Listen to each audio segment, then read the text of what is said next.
Oh, I timed that way too well. Okay, so welcome back. We are going to continue where we left off. Last time, we just finished World 1. We got everything in World 1 except for the Golden Gate. I will have to come back to the Golden Gate at the end of the fucking game. So, yeah. Let's continue on then. We're gonna move on to World 2. Whatever that is.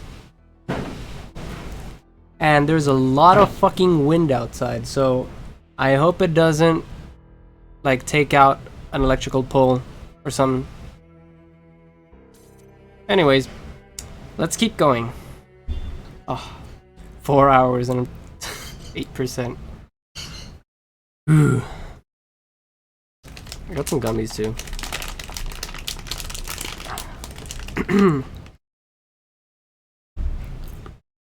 Oh shit.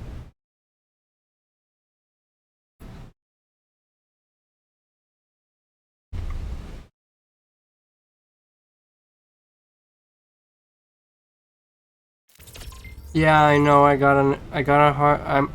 I installed the game on a hard drive, not on my SSD. Shut up. I don't care. Well, I guess I should start caring for that. Don't worry, it's gonna disappear soon. Just give it a minute. Just give it a minute. There it is. Nothing happened.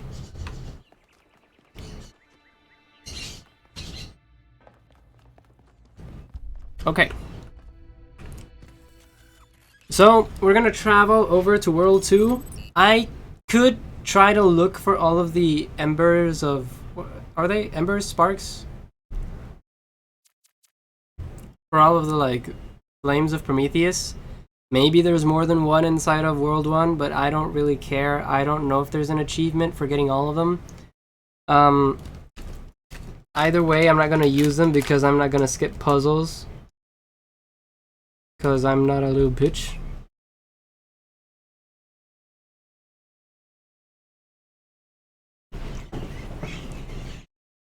Damn, the microphone is picking up the wind. Okay, let's go. The wooded plateau.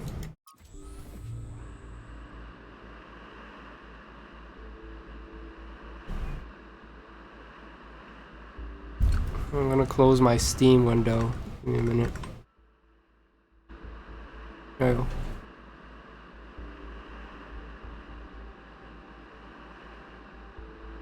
Oh. Alright everybody, I'm sure you're all excited to check out the next site. Don't look at it, don't look at it, don't look at it, don't look at it, don't look at it, don't look at it. The transport system. Maybe there's another one of those labs that 1K found.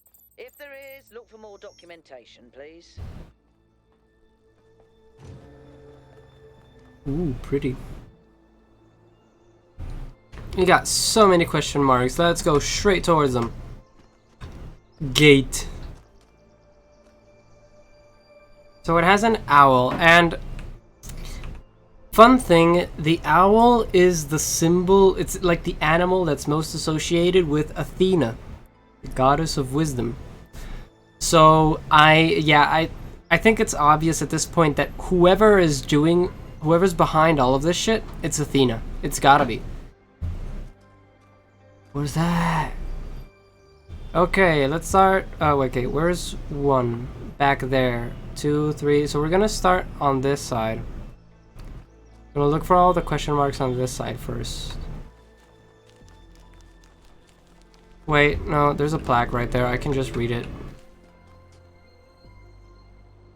Yeah, it's all over here. I could try to find like another one of those structures, like human remains, like machines, try to scan it, but I don't know if they appear in the map. I don't know if they do anything. Interesting.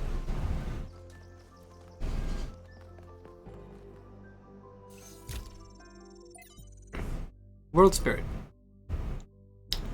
What is it that drives historical processes? It's easy to dismiss the idea of the great man, or the great woman for that matter, when clearly so much is determined by resource distribution, pre-existing political structures, and the randomness of the universe itself.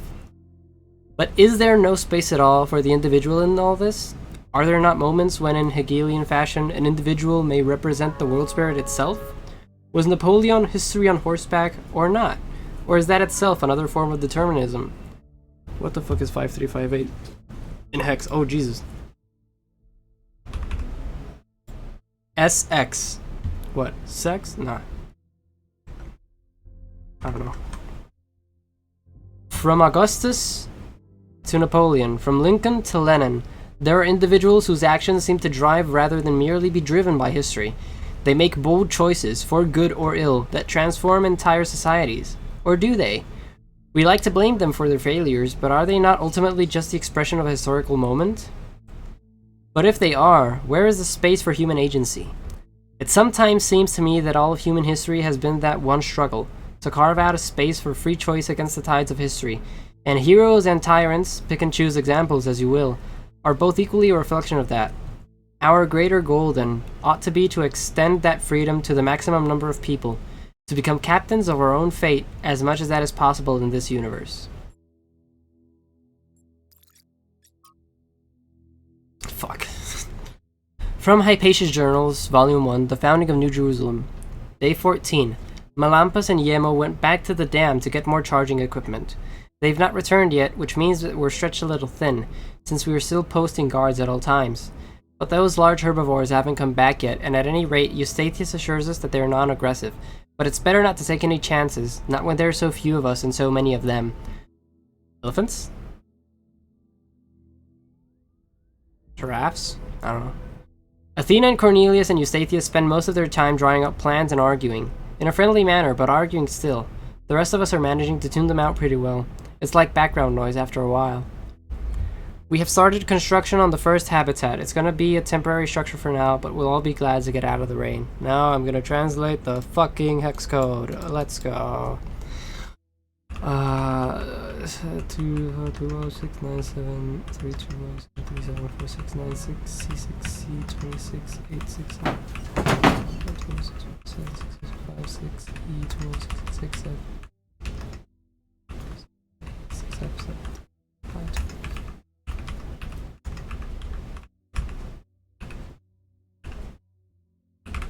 Oh, wait, there's more. 3742 C205 6F 6846 F 616 E2E. Okay, let's go. There is still hope even for those who seem lost, son of man. Whatever that means. Trevor 02, let's listen. So, what are you doing here, Trevor? Why are you trying to save the world? Well, look, I think humanity is awesome. I love humanity. As a species, we're great. I mean, our track record is pretty mixed, but have you seen everyone else? I mean, what did you do today, animal? Oh, I ate some leaves, sniffed my own butt, crapped myself, and went extinct. Or, you know, I tore this other animal limb from limb, sniffed my friend's butt, crapped myself, and went extinct. They really don't do anything interesting. I mean, you don't see animals directing Big Trouble in Little China. Birds can go tweet, tweet, but it ain't exactly the White Album. I mean, they can't even make a good cheeseburger, for Christ's sakes. They have no art, no cuisine, no pleasure. Animals are nice to look at, but you wouldn't want to be one. Except maybe a cat. I could be a cat.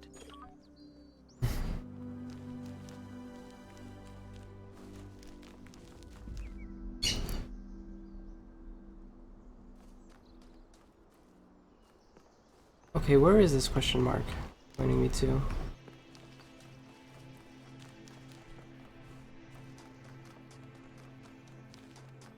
It's a lost level all the way back here.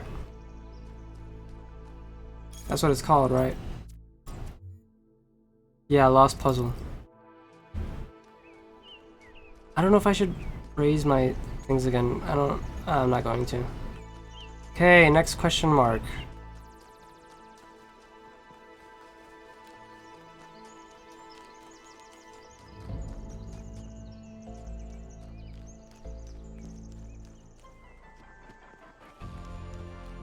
Is this another? Oh. Liftras here, 02.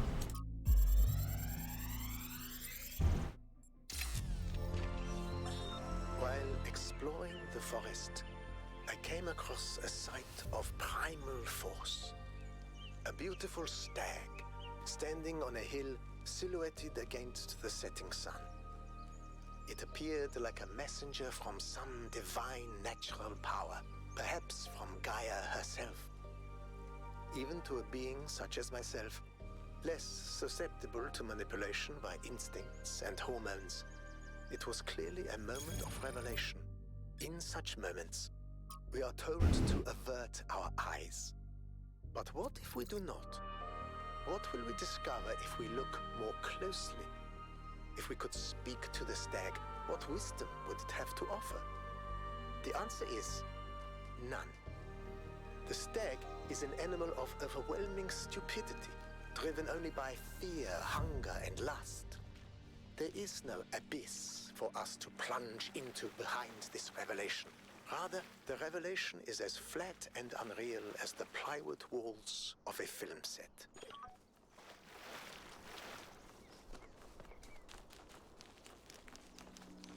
Damn, you didn't have to do the stag like that. Another lost puzzle. Right, let's keep going.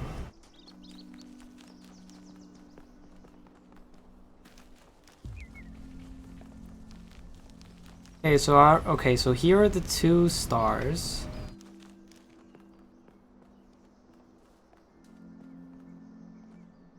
Uh-huh. Green connector. I don't know from where I could get it, but it's there. Oh, hey, Byron. How can I help you? What do you make of the Sphinx? I don't know what she is, ontologically speaking, but those questions she asked reinforce my belief that we're being tested, or perhaps analyzed.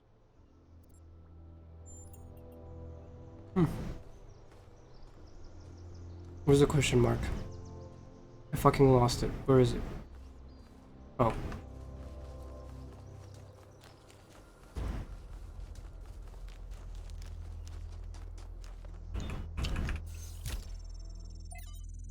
Alright, the New Theology 1. From the New Theology by George Bernard Shaw. The object of the whole evolutionary process is to realize God. That is to say, instead of the old notion that creation began with a God, a personal being who, being perfect, created something lower than himself. The aim of the New Theology is to turn that process the other way and to conceive of the force behind the universe as working up through imperfection and mistake to a perfect, organized being, having the power of fulfilling its highest purposes. In a sense, there is no God as yet achieved, but there is that force at work making God, struggling through us to become an actual organized existence, enjoying what to many of us is the greatest conceivable ecstasy. The ecstasy of a brain, an intelligence, actually conscious of the whole, and with executive force capable of guiding it to a perfectly benevolent and harmonious end. That is what we are working to. Neve.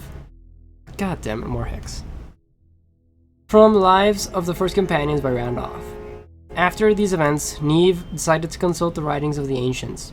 But while philosophy and religion interested her, it was art in all its forms that came as a revelation. To her delight, she discovered that meaning was not something constructed purely out of logic or will, but that it could also be found in stories. That even when the characters and events of a story were not factual, they had a validity and weight as if they somehow were real after all. She was astonished that such a profound experience was freely available to all humans, but concerned that too few took advantage of it. So she set out to enrich the inner lives of her fellow citizens by promoting the arts, starting with the legacy of Gehenna. Neve sounds nice. I'd love to meet her one day. She must know more about New Jerusalem art history than anyone. When we do, remind me to explain how to pronounce her name. The default settings in the language libraries are wrong. Irish names be like...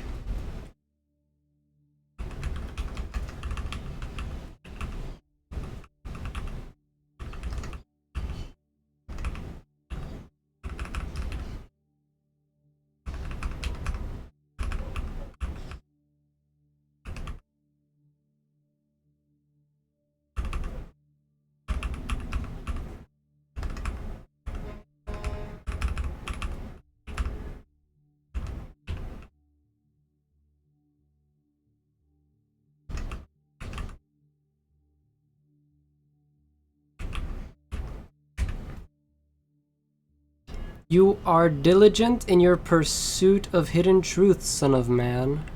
Huh. Is he mocking me for that? Why is your room so messy? Hey, listen, They're clean clothes, okay? It's not dirty laundry.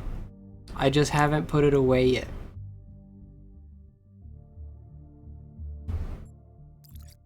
But yeah, I'm doing fine. I'm just I hate that I'm gonna translate all of the hex code from this game. Anyways, I'm on world 2 of this game right now. I haven't started anything. I was just looking for all of the secrets first. I'm gonna go inside of the lab and then I'm gonna start with the levels. I'm gonna after finishing the levels, I'll go back and try to get the 2 stars. I think that's my plan right now. Okay, nature is by the art of man as in many other things, so in this also imitated, that it can make an artificial animal. For seeing life is but a motion of the limbs, the beginning whereof is in some principal part within. Why may we not say that all automata have an artificial life? For what is the heart but a spring, and the nerves but so many strings, and the joints but so many wheels, giving motion to the whole body, such as was intended by the artificer? Art goes yet further, imitating that rational and most excellent work of nature, man.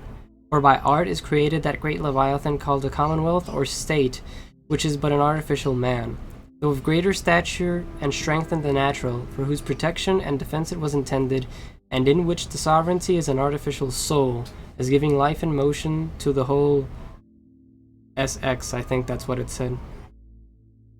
Lastly, the pacts and covenants, by which the parts of this body politic were at first made, set together and united, resemble that fiat, or the let us make man, pronounced by God in the creation. It's obvious that Hobbes has read Straton and is extrapolating the Talos Principle to the level of the state, but unlike Straton, all he wishes for at the end of the day is a powerful ruler to control this machine, to tell him what to do. Okay. Now, I'd say that's it, but yeah, I'm missing the lab.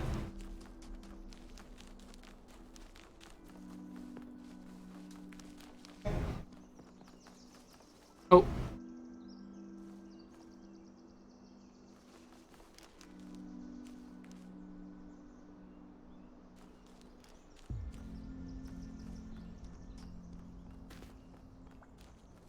So the lab is underneath me. How do I access it?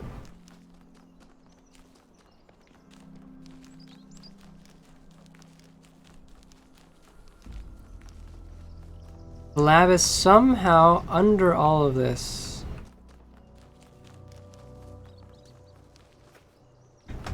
There's like a cave somewhere?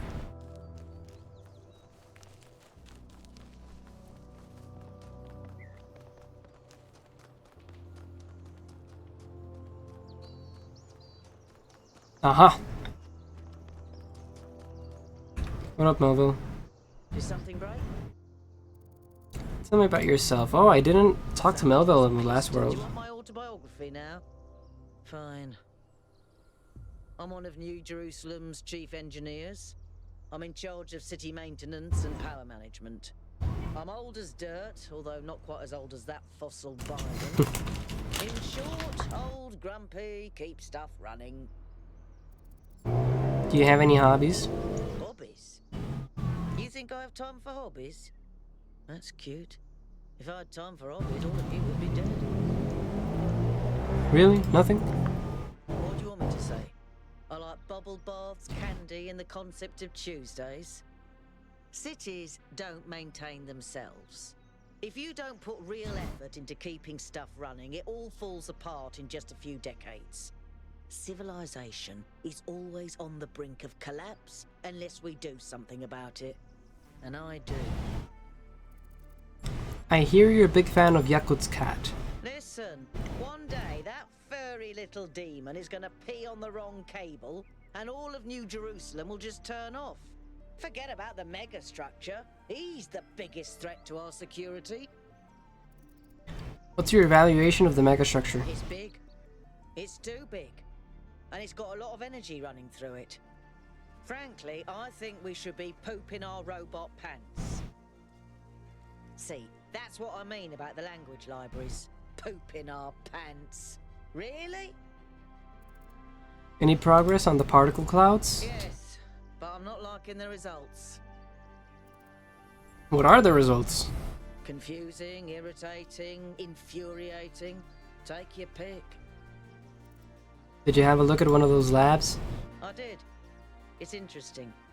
The tech is a bit older, but it's been heavily modified to be more efficient. And it's not the kind of hack job you'd expect either. Whoever did this knew what they were doing.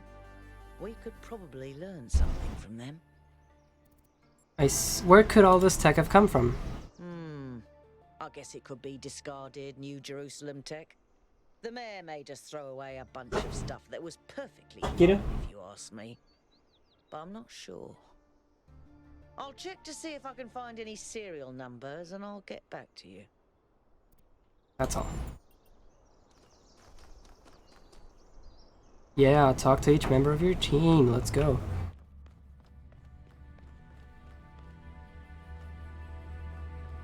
What's in here?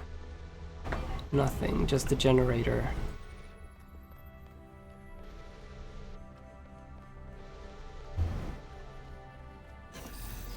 Looks like you found another lab.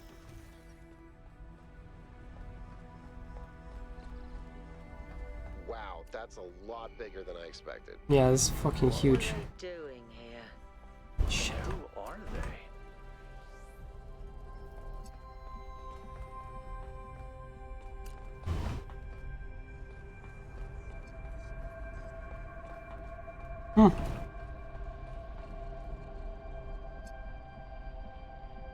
What is that?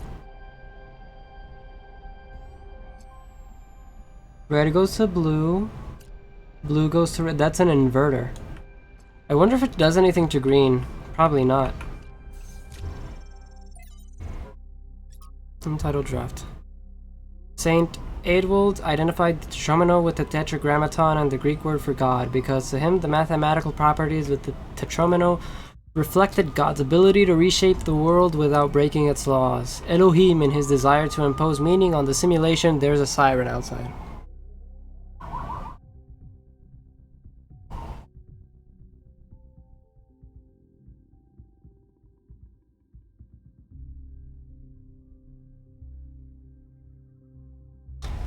I'll start again. Saint Eadwald identified the tetromino with the tetragrammaton and the Greek word for God, because to him the mathematical properties of the tetromino reflected God's ability to reshape the world without breaking its laws. Elohim, in his desire to impose meaning on the simulation, which was his primary function as storyteller after all, took Eadwald's heretical ideas and integrated them as the sigils of his name. But despite all these layers of obfuscation, there is some kind of truth hidden in all this. The world really is, in a sense, made up of minute parts that can be combined and recombined without breaking the underlying laws. Everything that exists is made of the same fundamental materials, and those materials are brought into existence by the same fundamental functions of reality. And yet, the miracle of existence is that we are not all one, but are in fact radically different and separate. And more hex code. Let's do this quick. Hex code 660, 560, 62, 657, 22, C205, 6F60, 206, F6624, D616, E2C, 207, 468617, 42045, 4C, 4F4, 8494, D2077, 617, 3207, 2656, 46565, 6D, 6564, 74, 87, 267, 567, 68, 2. Oh, yeah. 6, 8, 7, 5, 60, 6, 1, 6, E, 6, B, 6, 9, 6, E, 6, 4, 2, E. Okay, what does it say? Remember, son of man, that Elohim was redeemed through mankind. Okay, whatever that means. Someone's talking to me through this, son of man. If a species we consider beautiful and remarkable goes extinct, we consider that a great evil. Dolphins, for example. If dolphins go extinct, that's a great loss. If humanity causes dolphins to go extinct, that's a crime. But if Yersinia pestis, the bacterium that causes bubonic plague, goes extinct, is that an equally great loss? If not, why not? To nature, there's no difference. It's all just life forms. The only moral framework that allows us to choose between dolphins and the plague is a human one. What about a species going extinct without anthropogenic factors? Extinction is the norm. If one day dolphins are no longer capable of competing with other species, should we let them go extinct? When the sun finally dies and all life goes extinct, will that be a tragedy? If we can prevent it, should we? If you believe that extinction is acceptable when nature does it, but not when we do it, then you don't actually oppose extinction. You don't believe that dolphins are inherently valuable, that they deserve to live and thrive. You just oppose human control. You oppose our ability and responsibility to choose. I disagree with this. I think that the reason why anthropogenic, influence extinction is bad because, well, when it happens in nature, it just happens. It just happens because they were unable to compete. Environmental factors came into play that made them not suitable to survive anymore. And that just happens. That's a cycle of life. But anthropogenic, human-caused extinction is something different. We are, disrupting the natural course of life. If dolphins go extinct because of us, it's not going to be because nature was going through changes and natural rebalancing of the environment made dolphins go extinct. No, we did that. And removing a single species, no matter how insignificant it may be, it can cause terrible consequences to the climate, right? If a certain, for example, invasive species, right? We did that. An invasive species can destroy an ecosystem. That wasn't natural. It might happen sometimes naturally, but we've done it way too many times. Also,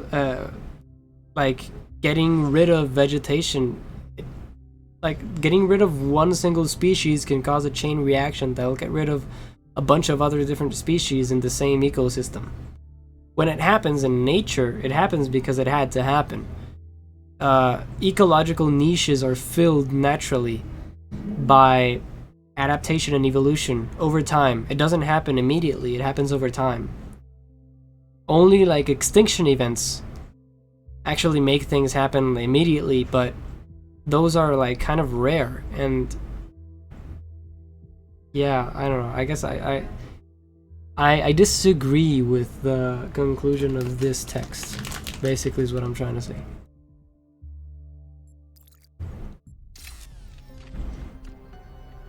Let's see what this is. There's more text. I swear to God, if there's more hex code. A fragment from Straton's The Origins of Thought, as quoted in a commentary by Simplicius of Cilicia. Straton. To say that material things are brought into being by ideas is to flatter ourselves, which is an error philosophers are particularly prone to, because it raises those who think above those who do. Because it raises those who think above those who do. Nicomachus. Then what is the truth that does not flatter? That the reverse is true. Ideas are brought into being by matter, and so each man's ideas are shaped by the world that surrounds him, as clay is shaped by its mold. Those who live in mountains fear cold, those who live in deserts fear thirst. The Athenians are shaped by Athens, and the Lacedaemonians by Sparta, and likewise it is for all peoples. Nicomachus. But may ideas, if we take each man to be an idea, not by deliberate action alter the shape of the mold, as you put it? To discover a method for accomplishing this is the chief purpose of philosophy, my friend. Okay, 12. The newly discovered Heracleon manuscript, likely a lost part of the Barocci collection, contains an additional passage that differentiates between pneuma, the individual mind or spirit described as an energy arising from matter, and ideas, which are produced by the pneuma as it interacts with the material world. Philosophy is useless if it offers no way of changing things. At least Straton tried and didn't lie to himself. But how can we change the shape of the mold? Straton never says. Perhaps by demonstrating the fact that other shapes are possible. We can't change it all ourselves, but perhaps we could, like Alexandra Drennan, create the conditions for change. Oh no. Version 0.5 deployed successfully. Reversion to previous settings fixed malfunctions. Error. Cooling systems improved. Significant improvement to disassembly. New lab space carved out. Easy to destroy, harder to create. Easy to optimize only one aspect. Okay, let's see what this hex code says. That's 596F7520617265207 9652726F7572206 F76E20666F7265722 756E65722C206E6427468686520746F6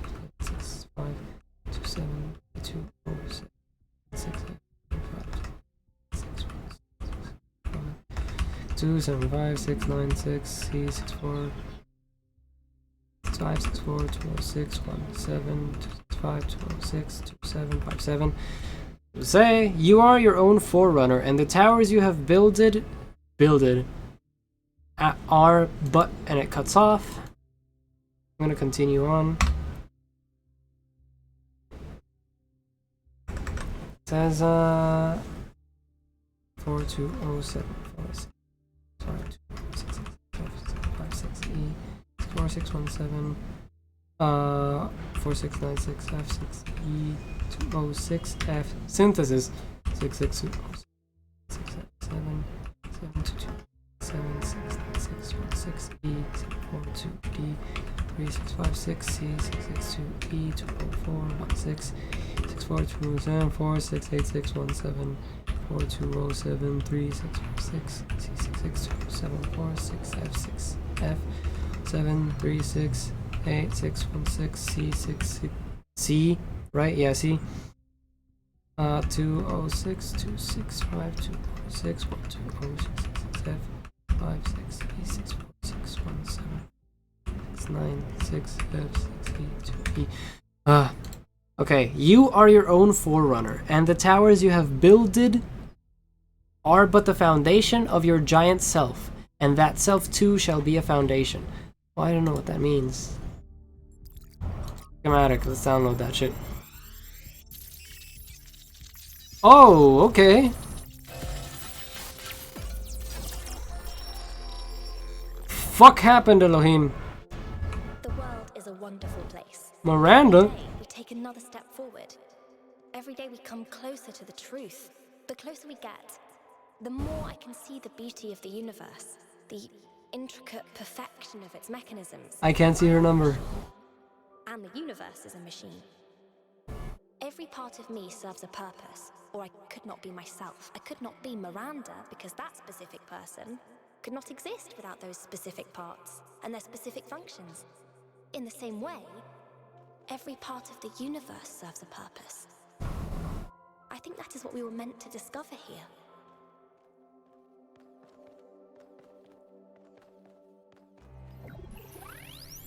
Ayo. Experience a data stream overload. Okay.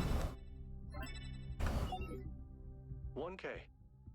You just connected to an extremely powerful data stream. Are you alright? I think I had a vision. Yes, you were streaming. We all saw something. You're lucky it didn't fry your motherboard. Please, everyone, let's be careful with these terminals from now on. Yes, let's all try not to die. More importantly, who the hell is Miranda? Right. No one by that name in New Jerusalem. I just searched the database.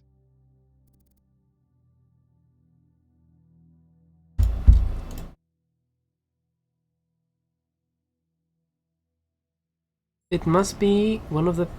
Oh, maybe it's a nickname. Not okay. Oh, shit.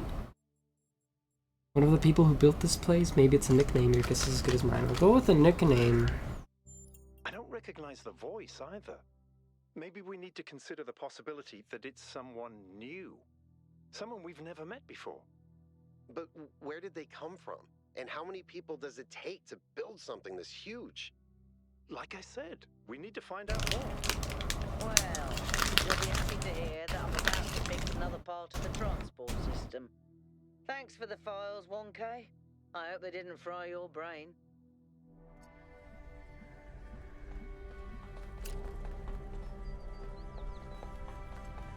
Wait, where's the exit?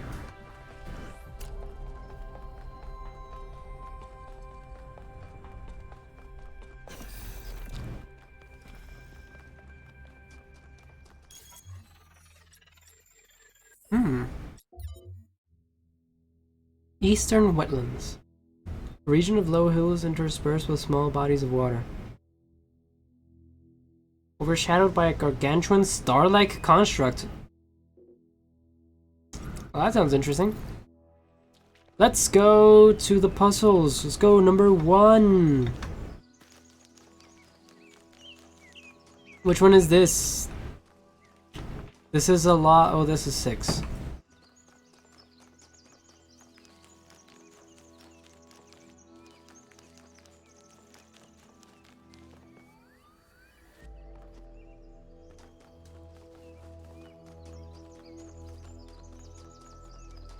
Puzzle number 1. Right, we gotta... Okay, that's the Sphinx. And over there is the Pandora's star. So the Sphinx star said 2467? 2478. So there's something in there. What is the mystery of Miranda? For anyone who missed it, Byron's expedition has recovered evidence of the existence of another person, someone not from New Jerusalem. Who could this be? What does this mean? Maybe there's another city out there. Who says there was only one simulation? Maybe there are thousands of people we've never met. I really hope so. There is only one founder. I hate to agree with Thekla, but all the historical evidence we have points to that conclusion. There were some other attempts, but as far as we know, they all went wrong or failed. There's more that we don't know than there is that we know.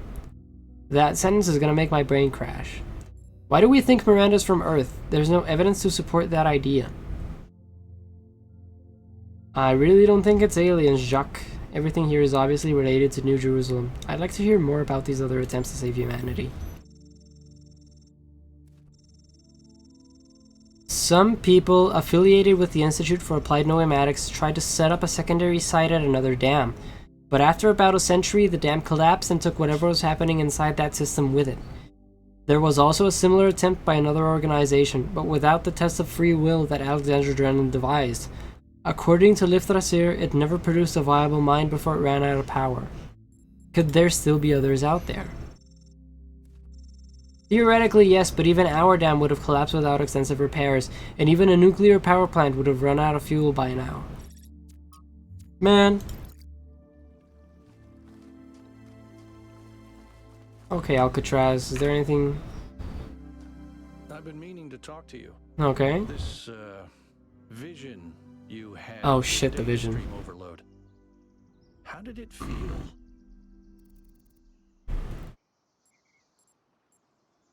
I can't explain. Just don't take this too lightly, okay? We're sturdier than our ancestors, but a mind is still a fragile thing. I wanted to ask you about something else. Go ahead. What do you make of the Sphinx? Whatever that being is, it told us that we stand before the fire. That can only be a warning, and I think we should take it seriously. We don't want another New Alexandria. Okay, what the fuck happened in New Alexandria?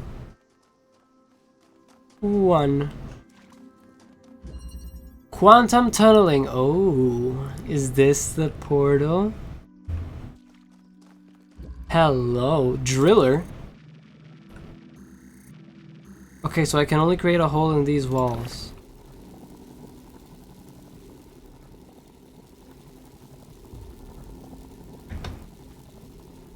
I can't go through it. Can't take driller through its own hole. What do I do then? I have to aim it higher? Or do I have to aim...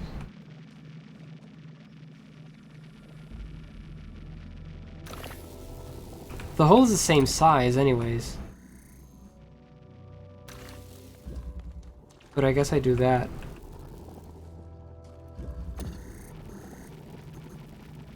Oh, I see what I do.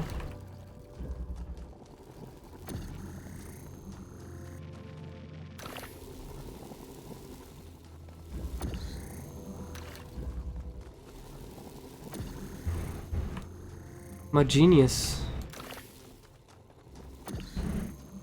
I just drop this bad boy.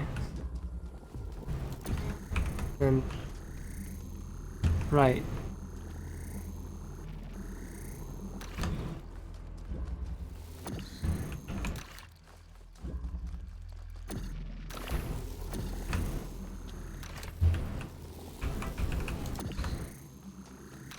Okay, so I can't walk through the holes.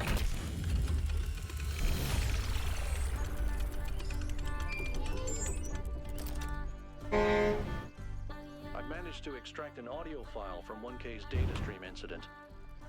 It's hard to be sure because it's just a fragment, but I think it's some kind of log or diary. We finished a new lab today. Some processes are still harder than others, but energy output was up 2,000%. It's incredible how each leap forward enables another. The next iteration of the machine will... So as we suspected, someone was experimenting here, but Stag. experimenting on what? What was this machine they were building? Maybe it's whatever powers the megastructure. Where is he going? Where is Blood prancing towards?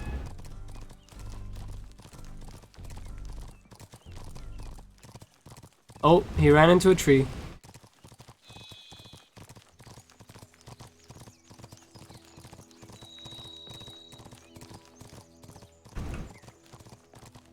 Oh, he just follows the same path.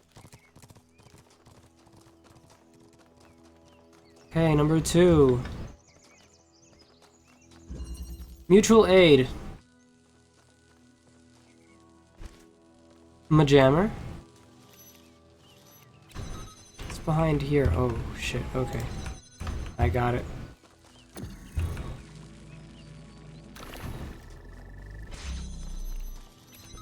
And what's in here? Is there... Huh.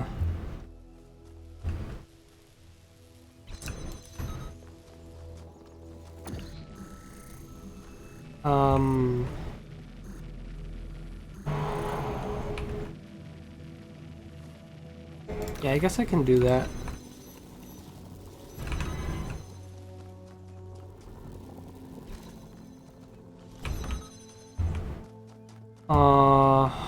I got it.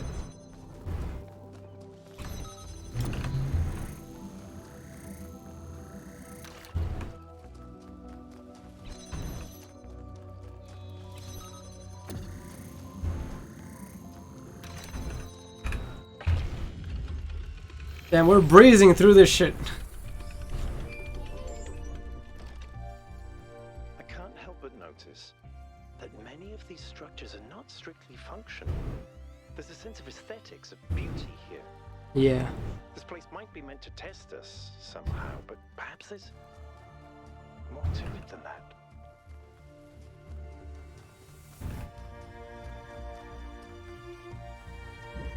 Okay, where's number 3? Over there.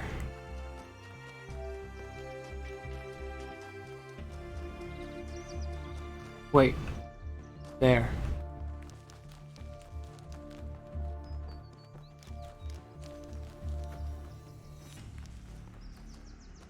Okay. Back up.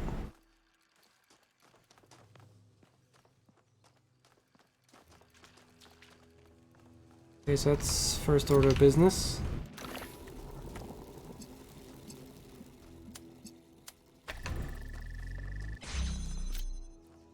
Oh, great.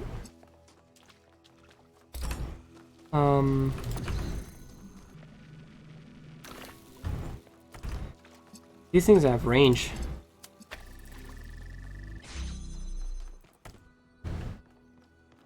All right, so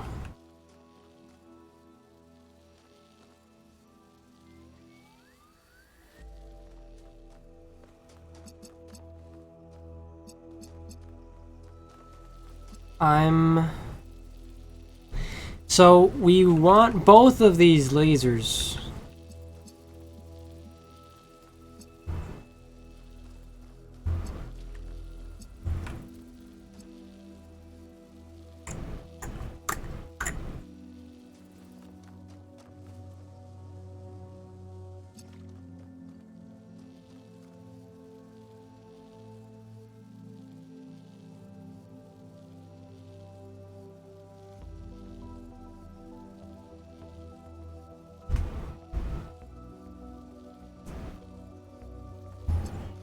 There has to be something else for this to do other than just, you know... Right, I can go out if I'm stuck. But what does that mean? So, I need the red and the blue to make green, right? That much is obvious. I need... Somehow, I need to get both of them.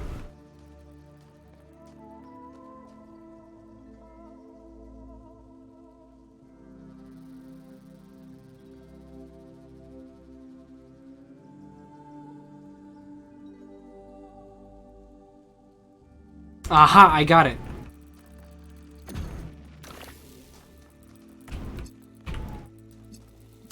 So we get one of them to point here. We get the other one to point there. We can get rid of this. And we can aim it here. And then we can grab this one and aim it at either one.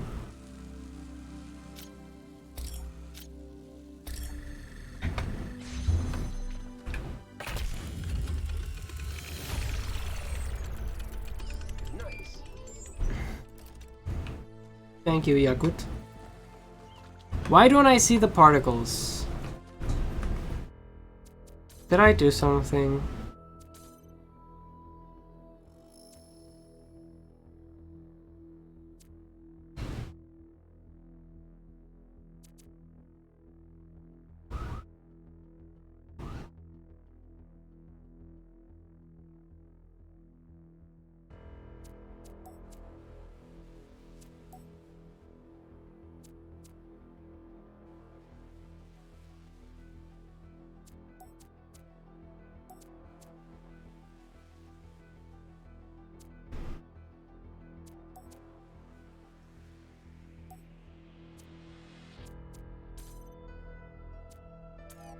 Maybe it doesn't die like this.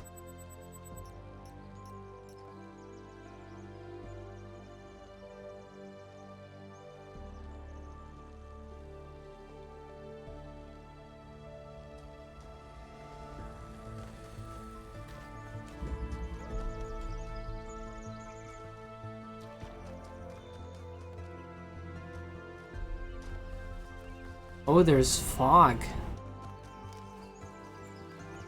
What playing on low does to a motherfucker.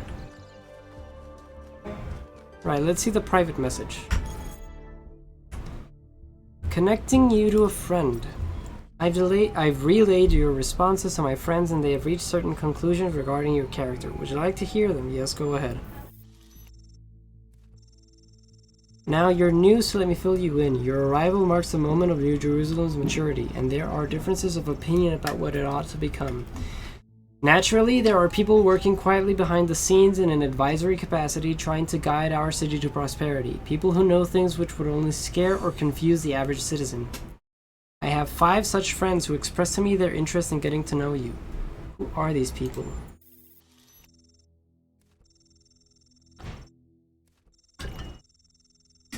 I can't tell you their names, but I can tell you a little about them.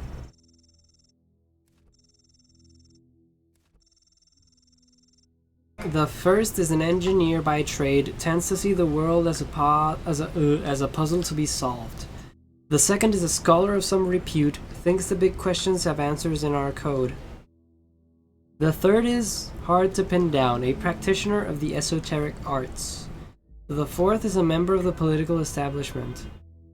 And the fifth, well, the less I say about them, the better for everyone. So is there someone you think would make a good match? The engineer.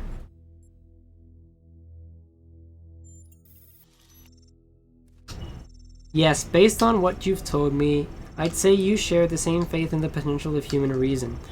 Your answers to my questions and our observations of your behavior elsewhere has given us a massive amount of data. It's clear there is only one person that I should put you in touch with. You've shown a commitment to scientific progress and pursuit of the truth. Your support would mean a great deal to my friend from engineering. She's no kind of expert on the human condition, but she's dedicated to analyzing how the world works, and using that knowledge to shape our future for the better. Are you happy for me to put you in touch? Yes, please do. Okay, I'll send an introduction in due course. Oh. Let's move on. Placement.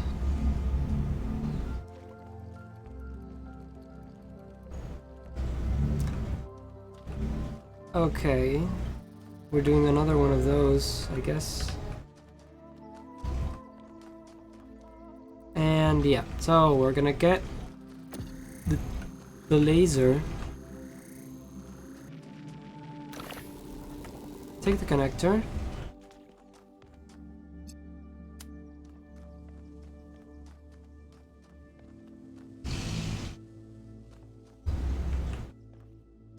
Right, I can't do that yet. I need the... Where's the portal, the driller? I need the driller to drill this and to put the connector in there to take the cube out.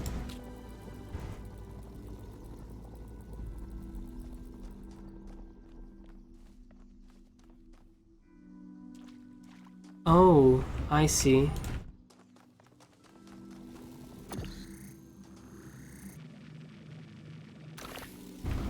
Oh wait, I'm stupid. I didn't take the... Oh wait, no. Yeah, I didn't take it out.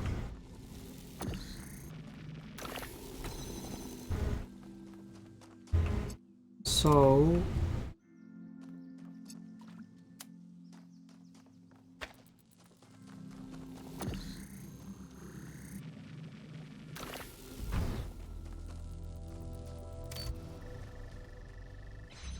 Yeah. Oh, there's a particle stream. I keep thinking, why puzzles? Is it just their symbolic value because of our history? Because the thing about puzzles is they can be solved. But if this is about testing us, what are we being tested for? It can't just be about spatial reasoning. Our curiosity? Our persistence?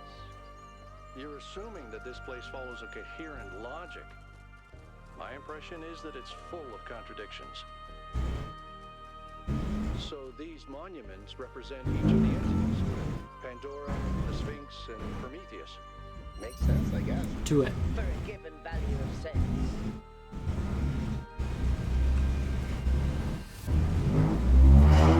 Hmm.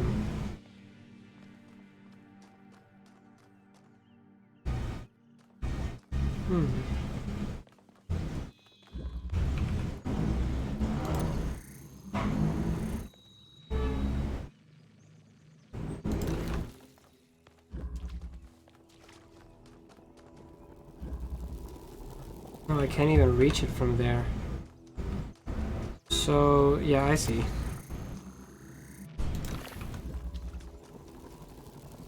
No. What?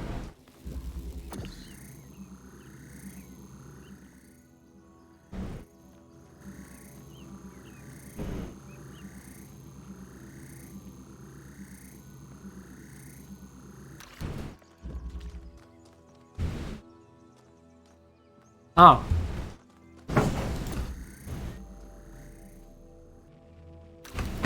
The far side of the wall. And I pull that shit. Here we go.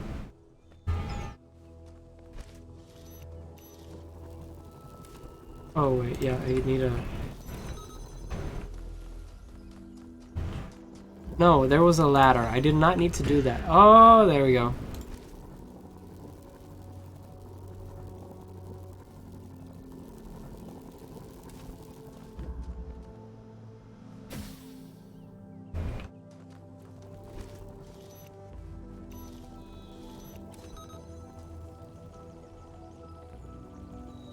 Oh.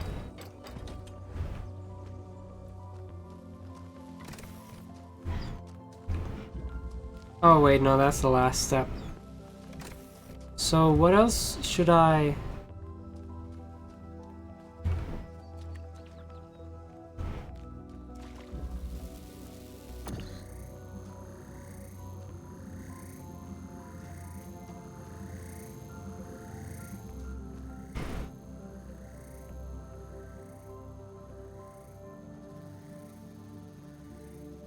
If I take it out, it doesn't do anything.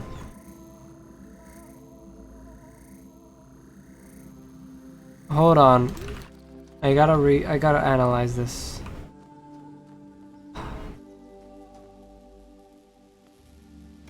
So I need one of them out here.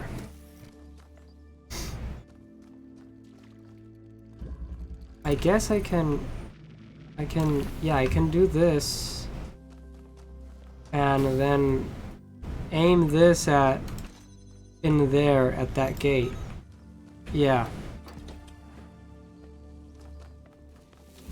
And then take this one and put it out there.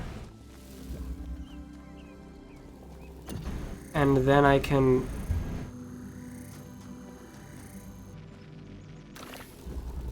take the jammer. Fuck.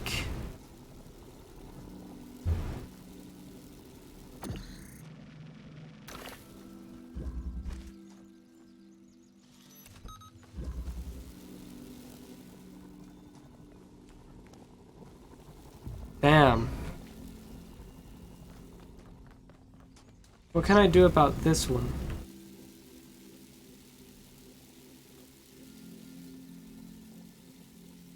Oh, wait.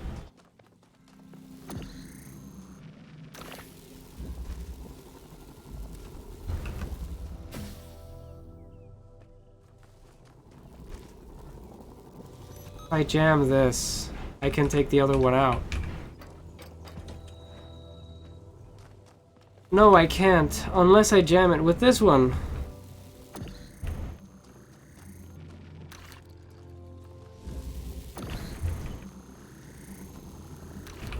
There we go. Now all I need is one here, and one here, and I messed up again. No, wait, I can just... No, I did mess up.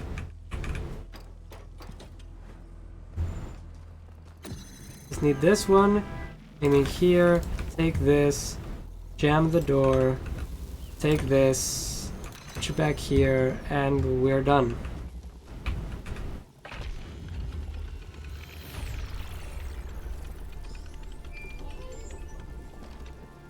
Any progress on the particle clouds, Melville?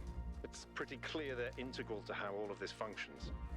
I've gathered a lot of data, but I still have a lot of numbers to crunch before I can give you an answer. And I can't guarantee that my answer won't be another question. Okay, 6. Passage.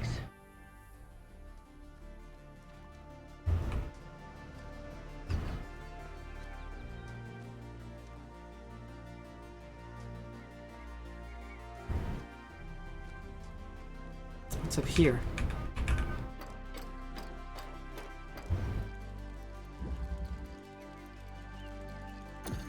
Driller.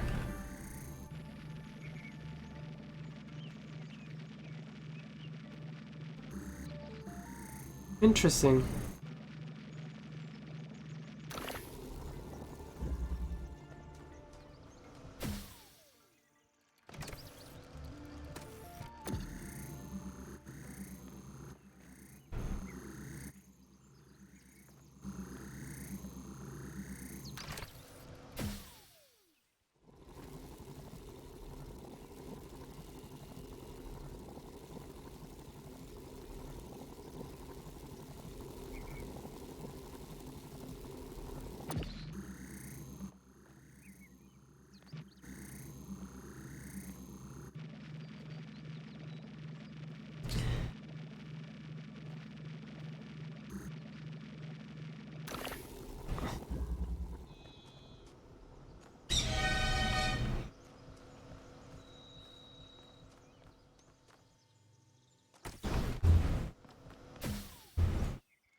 Wait a minute.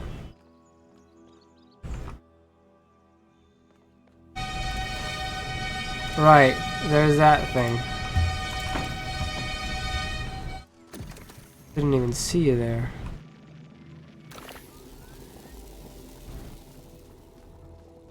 And I need a second one?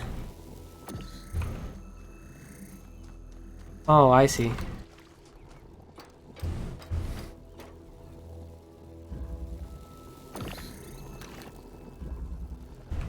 Alright, so give me both of these. We make it the whole.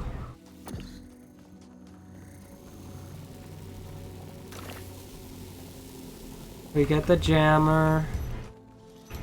We aim the jammer. We take this, we take this.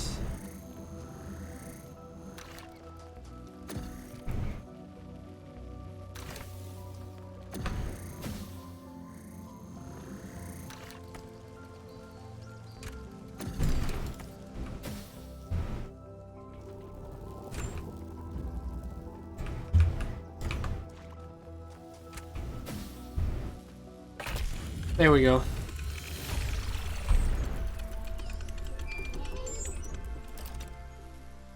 You know something that's weird about these puzzles? They're not replicas of the simulation puzzles, like the ones in the museum. Wasn't there an artist who did an exhibition a few years ago that involved puzzles of some kind? That was Barzai. It was called Trials of an Imagined Past. I tried to get you to come along. You thought it would be boring. Were they similar? No, not at all. Was it boring? I thought it was interesting. Eye of the Needle. Okay. Right. Let's see. Oh, there's nothing here.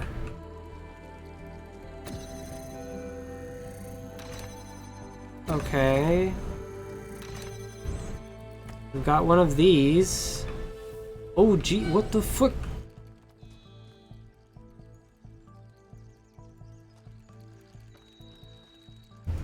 I don't even know how I access that. Okay, let's drop this here. Okay, so first things first. I'm gonna open this door.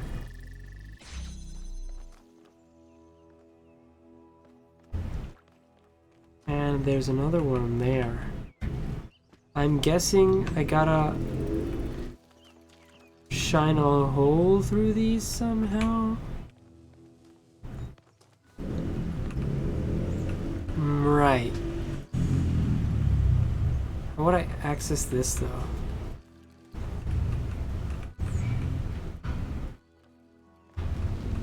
Okay, so let's take this, put it here, and then take you and make a hole.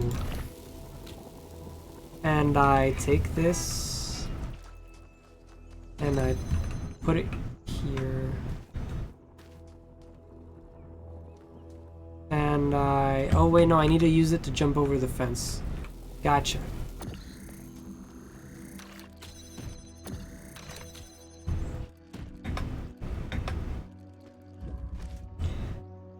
Oh. So I need this to be here. I need this.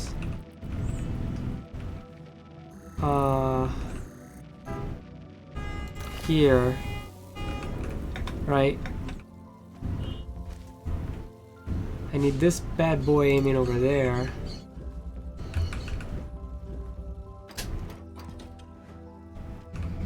And now I guess I can just take this one.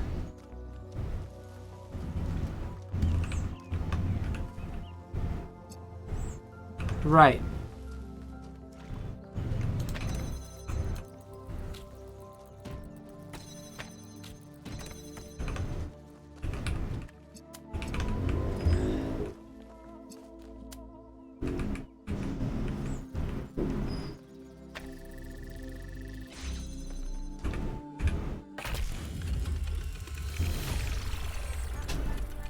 I Oh shit. can't even get my brain think like that.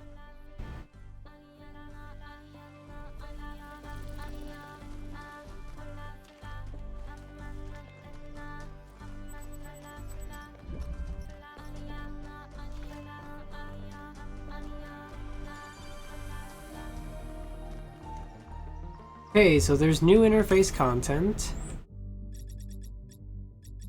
The Progenitor Portrait Series. Hi everyone, this is the latest in my portrait series. I have always had a deep respect for the progenitor, Alexandra Drennan. She didn't just create the founder and save humanity, she also tried to...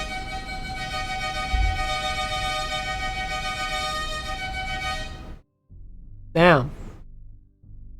She didn't just create the founder and save humanity, she also tried to instill us with a sense of beauty and wonder. It was good to be human, Alexandra Drennan. As usual, keep in mind that we should focus on engagement with the work. Don't ask yourself whether it's good or bad, but how it makes you feel. Beautiful work, Rodam. Gives me a bittersweet, wistful feeling. She must have been a great person. To me, it really captures her bravery in the face of what the cosmos had thrown at her. It's well done, but I'm not sure it's appropriate for us to depict a progenitor in this way.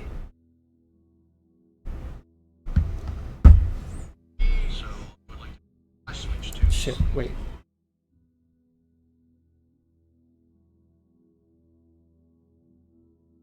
My bad. It's important to remember she was a real person. You're right, she was extraordinary, of course, but she was a human being like any of us. I don't think you can say the progenitor was like any of us. That's like saying the founder was like any of us. But they were, that's the point.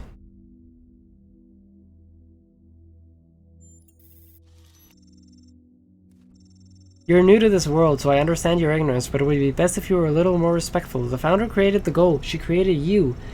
Keep it civil. What 1K was trying to explain, Thekla, was that the progenitor and the founder weren't some different class of being. They were made of the same stuff as we are. That doesn't take away from what they accomplished or how incredible they were. It just means that humans can be truly amazing. Here lived the race of giants. Alexandra Drennan. Man, we can never escape religious fanaticism, can we? I wonder if the green laser is going to come from there. That's the only clear shot I see to this.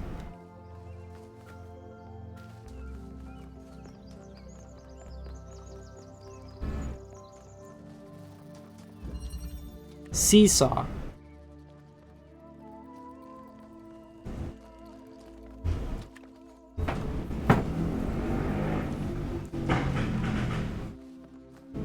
Or not. Huh. Right, so that's... I'm gonna start with red.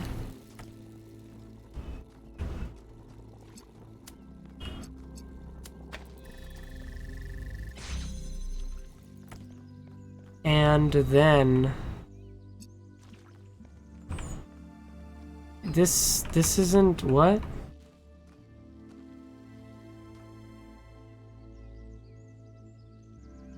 Hold on. Yeah, right, because like if I... Oh. Didn't even need to do that. Whereas if you give me this... Do I even need... Yes! I do!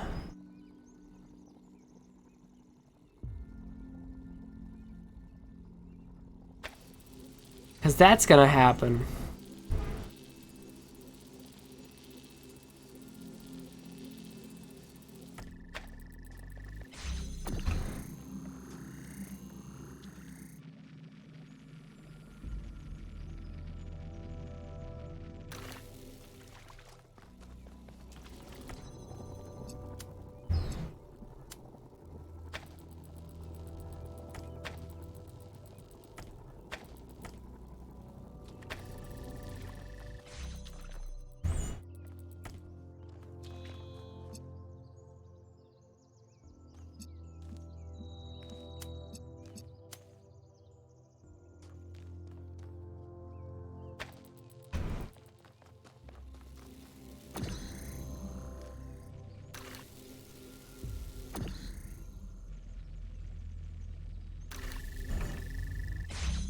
There we go.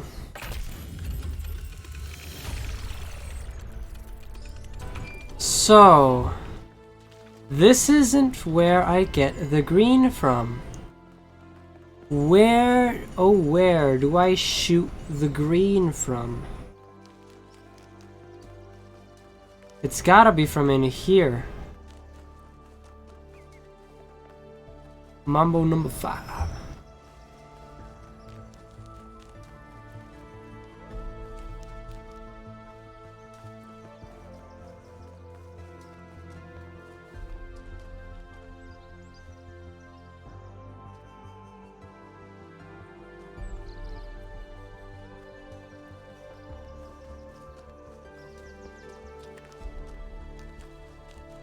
Yeah, right?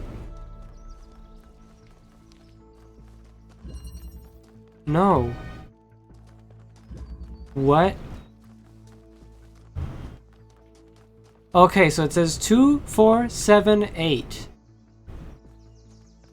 But where's the green laser one?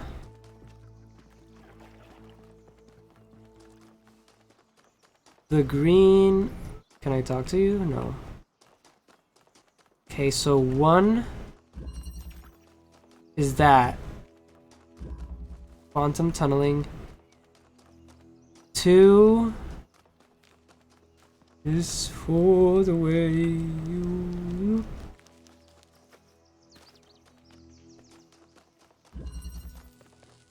No, that's just red.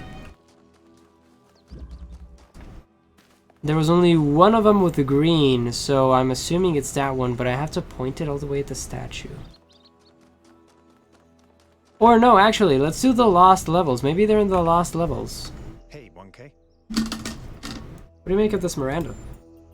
Going on what little we have, honestly, she reminds me of myself when I've just been born. I came out from the dam at night, and the sky was full of stars. I felt a reverence then, an almost ecstatic connection to the sublime. The universe seemed like a miracle, and to exist within it was the greatest possible honor. That view was tempered in time, but I've always tried to hold on to as much of it as I could. That's all. I'm remembering now. 2, 4, 7, 8. I'm gonna go back to 2 and see if I can find something.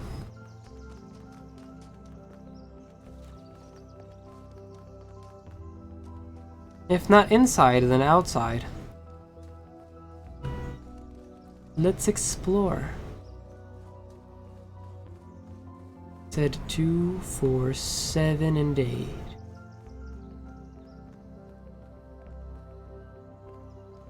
That's death.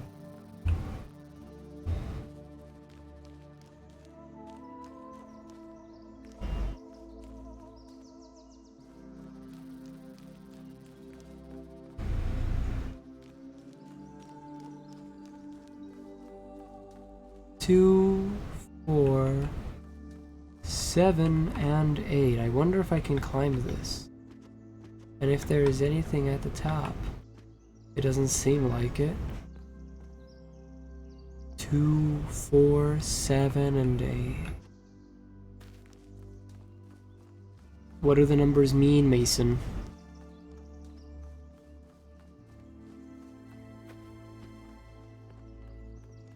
Two, 4, 7, 8. What does this mean?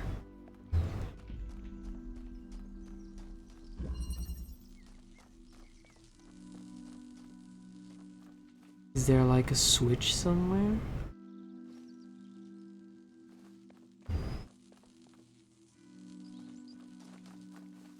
Two, 4, 7, 8.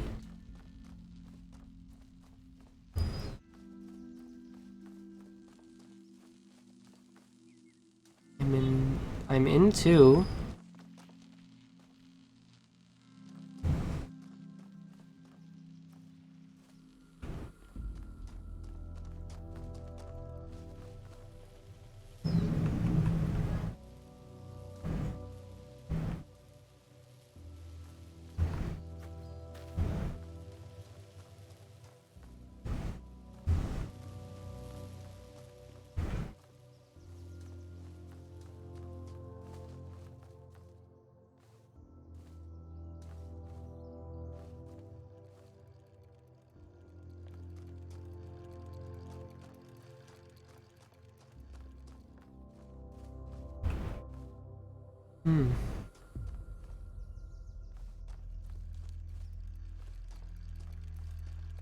Is there something that I'm missing?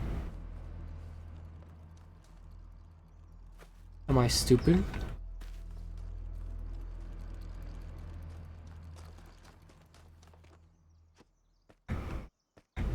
Maybe it's something back here. That one corner.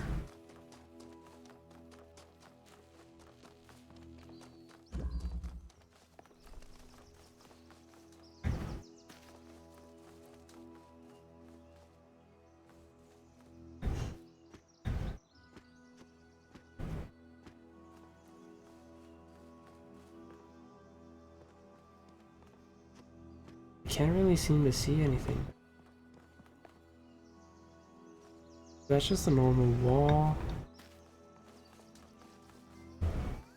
That's just a normal wall. 2, 6, 2, 4. Ah, turn switch on. There we go. 2, 4, 7, and 8. We're gonna continue on the lookout for the green lasers. Starting off with here. Lost puzzle number 1.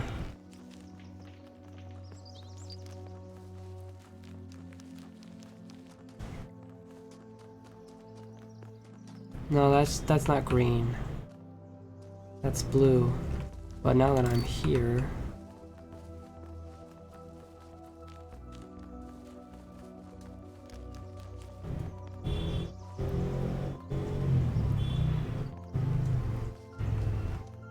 right, let's go. Butterfly. Keeping connections. Uh-oh. Right, so we got 2 hole surfaces. That's red laser to open that door.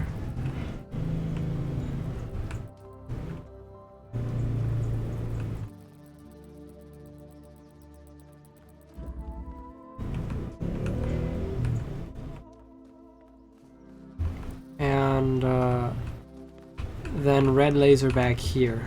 Okay.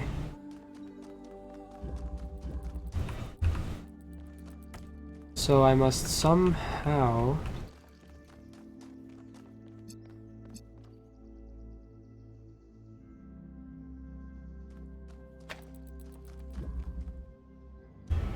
so I need it in here somehow.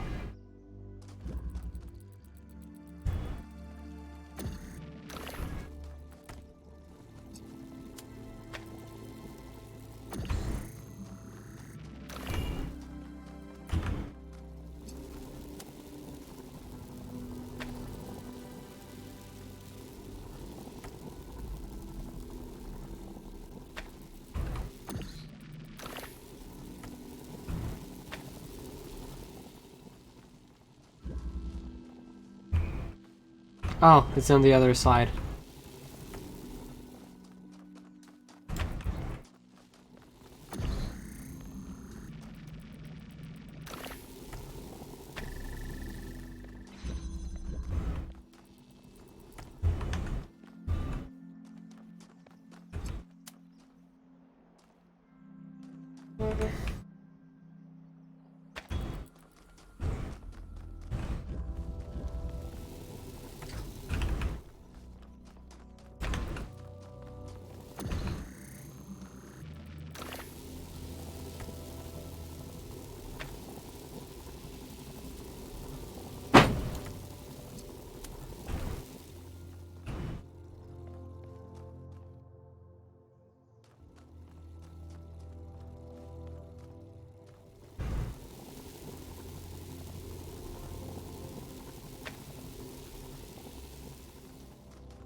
Oh, damn.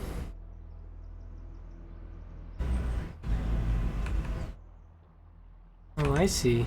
Maybe doesn't have to be in here. It just has to be back here.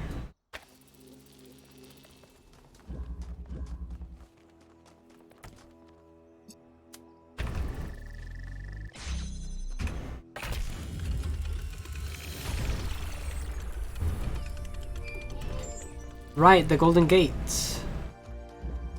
I haven't found it yet. Where is that shit?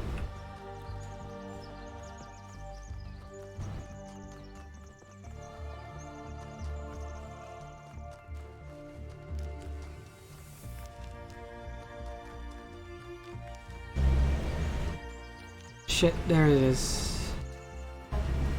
It's over there.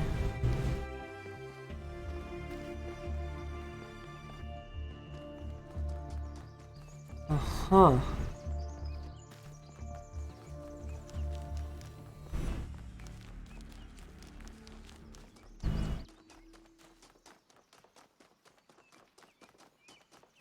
Uh-huh. Here they are.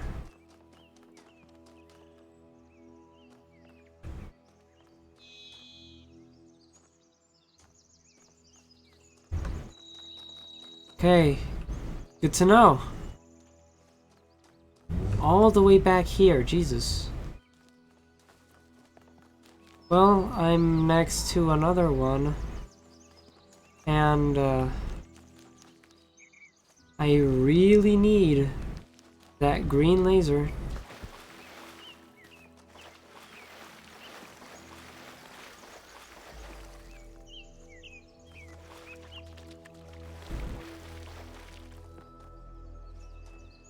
No, that's not it. Where's 7? 7 is over here. Let's turn on the laser in 7. Where the fuck is it? We're here.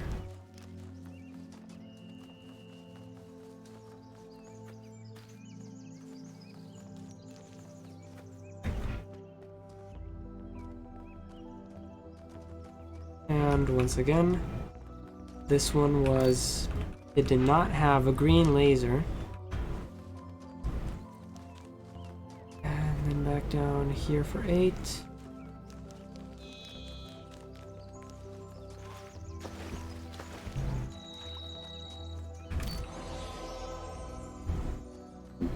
Yep.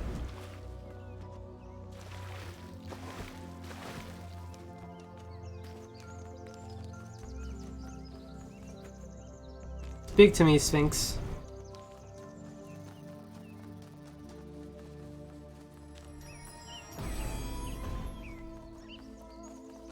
Every answer leads to another question.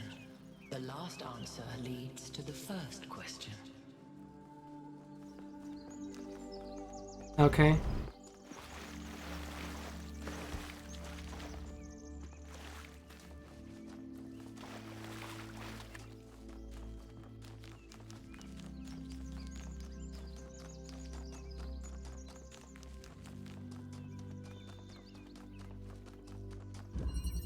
Loop.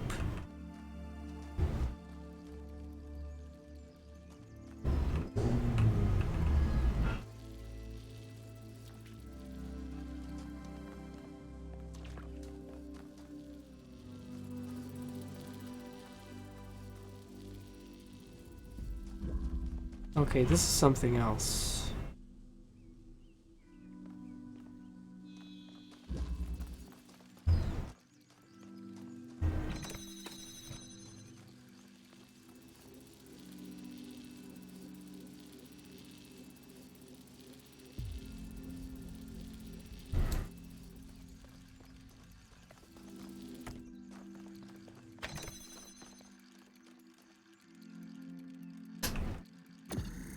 Yeah, it's not that simple.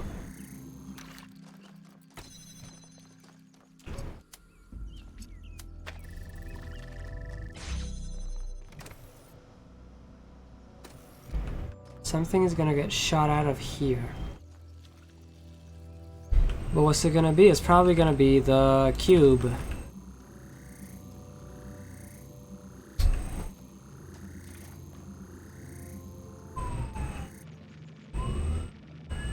It can't go through its own hole, right? So it has to be the cube that goes through it.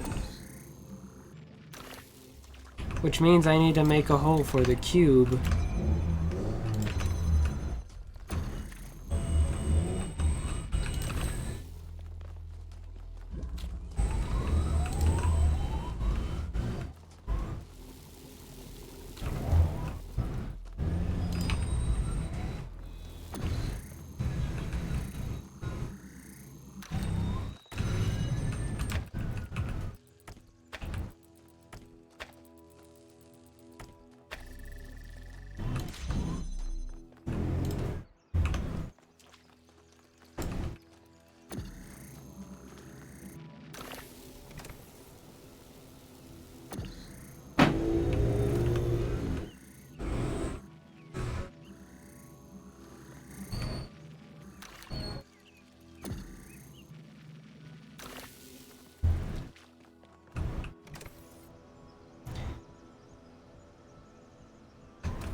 This just took the fucking box.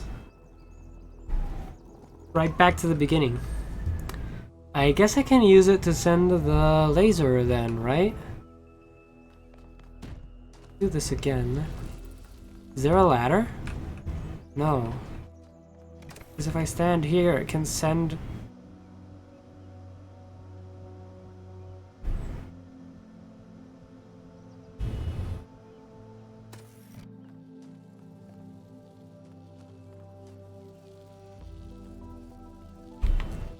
I can try it. But it's not gonna work.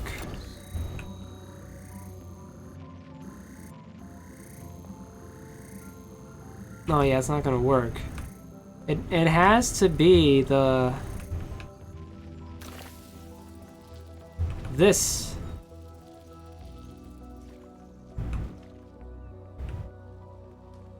But how do I do it?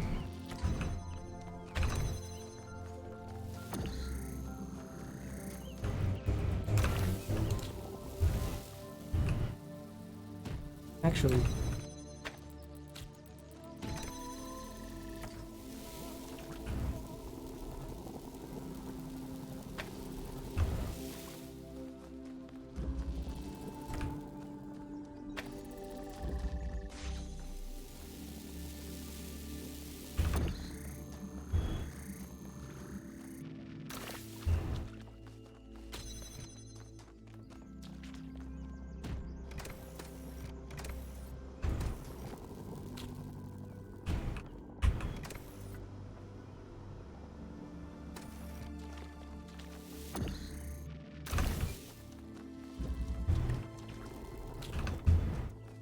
There we go.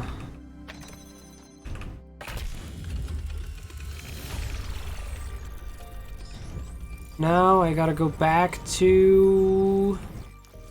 I was at 2. I don't know if I checked 3. I checked 8. I checked 7. Let's check 6.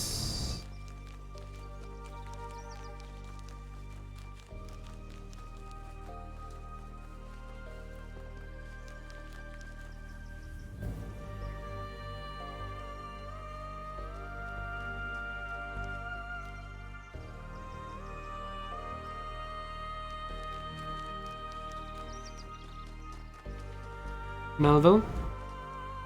No, but 6 doesn't have any lasers. Okay, it's gotta be 5 or... It's gotta be 5 then, I guess.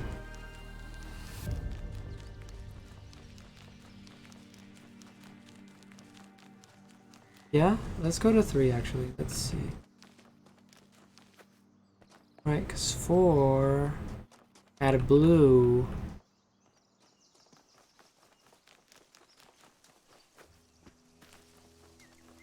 Three. Yeah, 3 it is. Where is the statue though?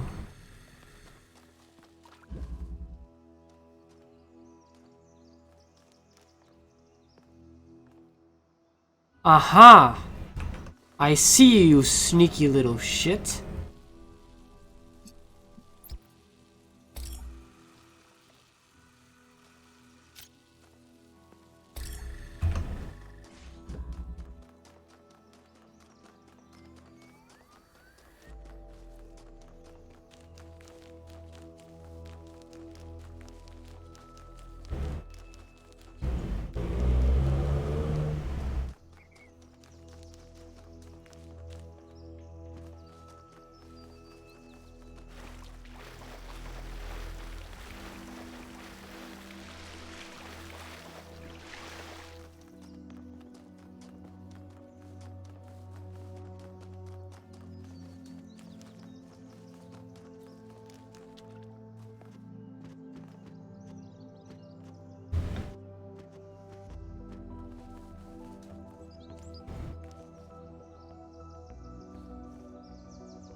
Huh. So, I gotta be able to connect something from inside of 8 over there. Gotcha, gotcha.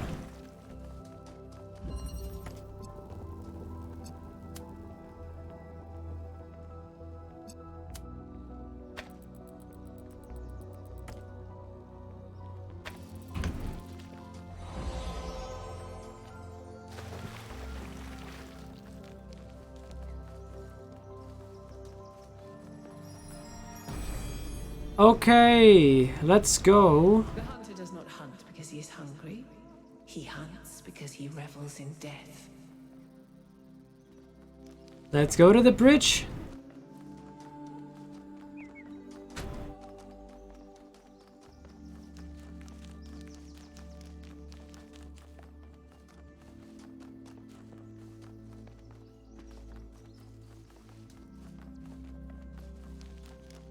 We done it. Time to build a bridge. Okay, so that's not gonna do me any favors.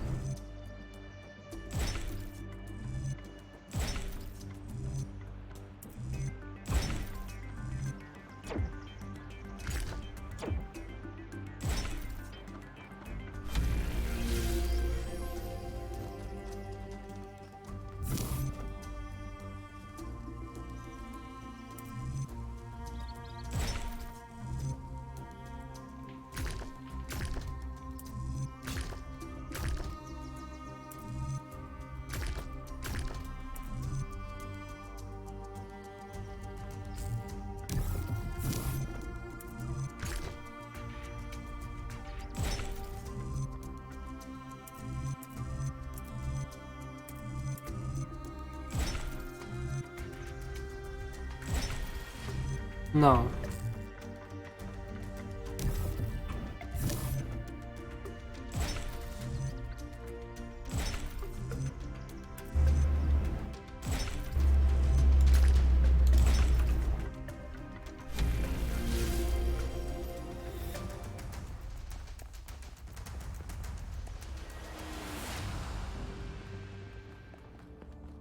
I'm ready to talk to the Sphinx again. Is there anything I need to know? No.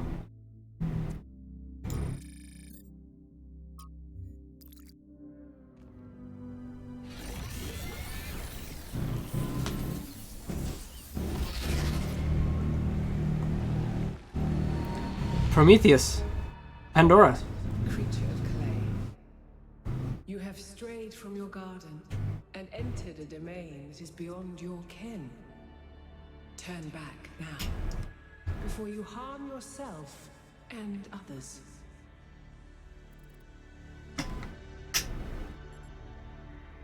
Are you like the Sphinx? The Sphinx speaks in riddles and knows nothing but mysteries. She has questions, but no answers. We were invited here. Prometheus had no authority to summon you. He is rash and foolish and given to trickery, but his schemes lead only to ruin. Therefore heed my warning. The flame is not for you. We will consider your words. We're not going to leave because you had a bad experience with a magic box. We need to know what is going on here for the safety of New Jerusalem. We need to know more about these technologies for the future of New Jerusalem. We need to know what's going on here. Your desire to protect your city is commendable, but you must remember that knowledge leads to temptation. Okay, Pandora. I'm gonna fire my laser. Blue, red, or green? Blue. So the Sphinx is green. How many of those bloody things are there? I think that was Pandora, which matches the other one being Prometheus. They seem to be locked in some kind of conflict. Might be wise to avoid getting caught in the crossfire until we understand what these entities actually are.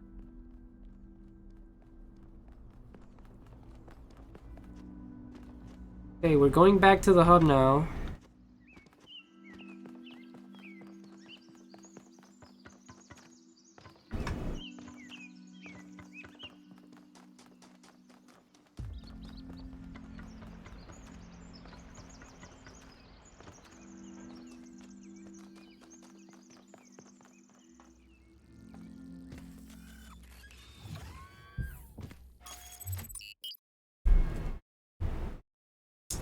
Do I want to go back?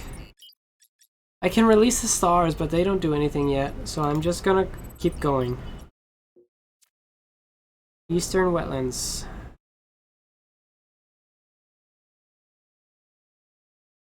Let's go.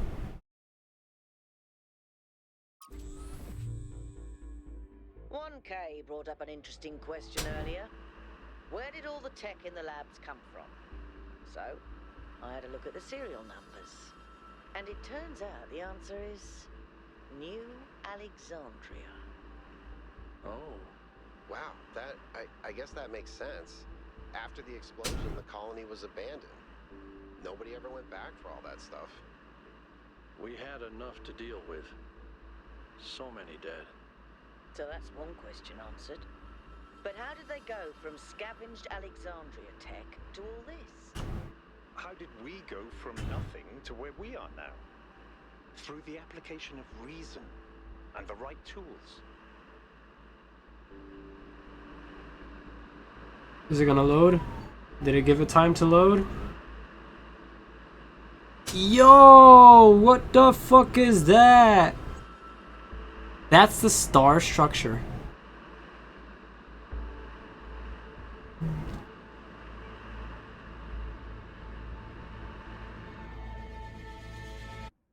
Okay, so there's no tower here. Yo! How does the material support so much weight? Is it the same stuff as the other buildings? Yeah. I know it looks like some type of concrete, but the molecular structure is completely different. Whatever it is, it's a lot stronger and less brittle. Are the labs made out of the same material? No, that's just ordinary concrete. Although, it does have some molecular weirdness going on too. Too little variation in the grain. So it's going all the way over there. I'm gonna point a green over there. I already know that there's a Pandora statue here. So Pandora statues are lasers, Prometheus statues are sprites, and Sphinx statues are levers. But no, wait, there was a Pandora statue last time, and okay, I don't know. Don't pay attention to me.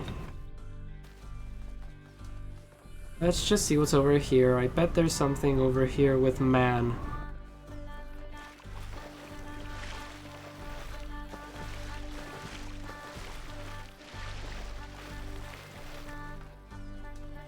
Just when I thought we'd found all the weird stuff. Success. It worked. I made a statue. Well, it half worked. The design wasn't balanced, so it fell over and broke. It was very dramatic. But the good news is that it all works in principle. Imagine what we could do using stone, part of the environment, Miranda. Okay, let's see what these translate to.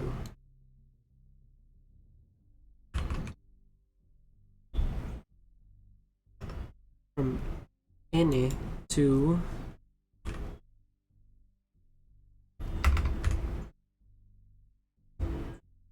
whatever that is, okay? 0697 3204 57 465. That's nothing.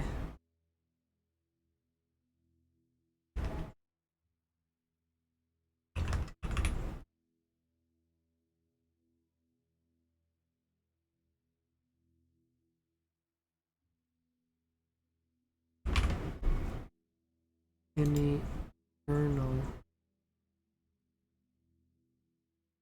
Oh, right. 6. That's 4, 6, 5.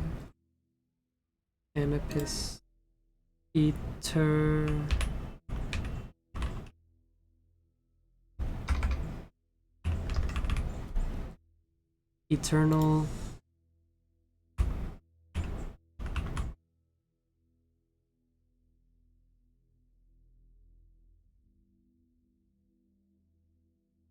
Seven, 6, 8, 4, 2. Anapis, eternal delight. Whatever that means. Trevor.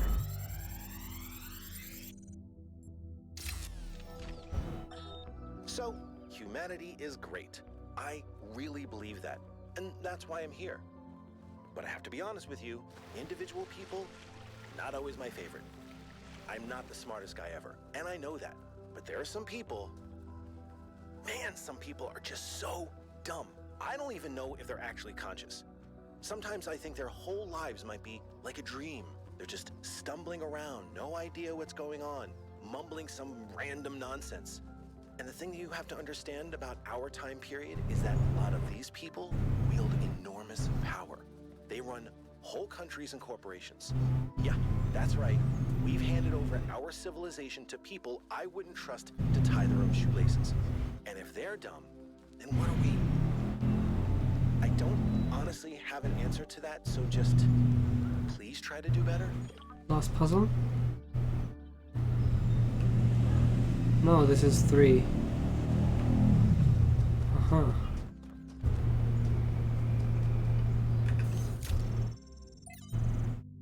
Founding 3. From Hypatia's Journals. Day 42, we broke ground on the first of the permanent structures today. A large hall that will eventually be converted into a performance and exhibition space. My idea. Although for now we'll use it as a workshop. It's strange, this place. There's a lot of open space and I didn't think that I would find it so unusual. But I suppose we all spent more time at the dam than was originally planned, and now it's difficult to get used to not having all that low ceiling over our heads. It's probably just me. Byron loves being outside and is always out volunteering for scavenging missions. Liftrasir usually tags along, although he seems more fascinated with observing nature and various weird creatures. At night, I sometimes catch myself standing by the door. Not because I have guard duty, just watching the stars. It's oddly comforting to think that they've always been there, that they watched our ancestors standing where I now stand. Message fragment. We finished setting up the external site at the lake. The area is so stunning we forgot about the experiment for a while and went for a long walk. The ways in which all the different aspects of nature interact with each other are endlessly fascinating to me, and the sheer variety of living things, even on a simple green meadow. Sadly, we then stumbles onto the carcass of a deer that had been torn apart by wolves. It must have suffered enormously, and thinking about that made me feel truly terrible. There is so much pain in nature. Ecosystem engineers. Cutting down swaths of trees for their building projects, thoughtlessly causing radical changes to large environments and forcing local species to adapt to their artificial habitats. These are the traits of a species of intelligent, industrious, and extremely impactful ecosystem engineers. Humans? No. I'm talking about beavers. Like us, beavers transform their environments via building, and their actions have real consequences, creating vast wetlands that some species thrive in while others die. Human activity is very similar. We too are ecosystem engineers, and we too benefit some species while harming others. Everything about this is completely natural, including the damage to other species. After all, that's what competition and evolution is all about. Those species that adapt to the ecosystems we create will, over the coming millennia, become the core of a new biodiversity, and so evolution runs its course. If we don't like the result, if we think some species should be preserved despite being outcompeted, well, that's anything but natural. It is, however, very human. It is fascinating how so much of what we do is common in animals, but furthered enormously by our intelligence and our ability to remember. Through us, the universe strives to a greater level of complexity. But does the universe have the capacity to strive for anything? We must be careful to avoid projecting human values onto the cosmos. Or have I heard that before?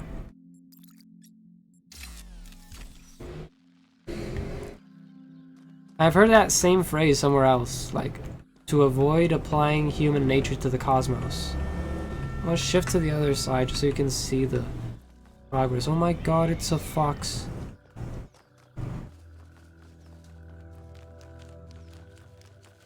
Aha, Sphinx.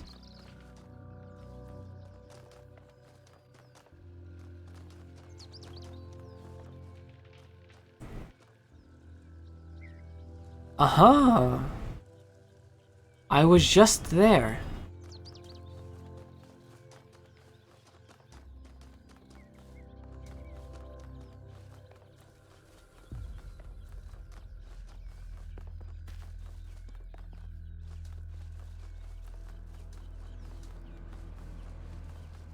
So let's check it out then.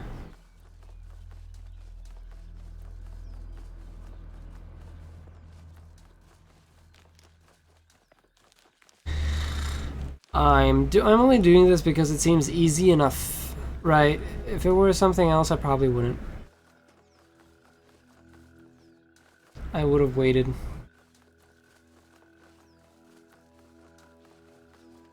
Okay, so there has to be a switch. Right, so there's the big man.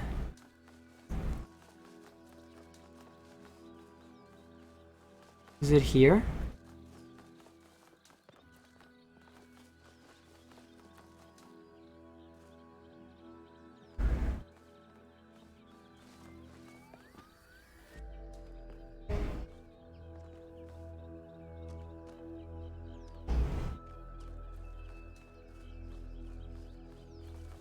Or is it here? You know, I'm just gonna go over there and try to get the perspective.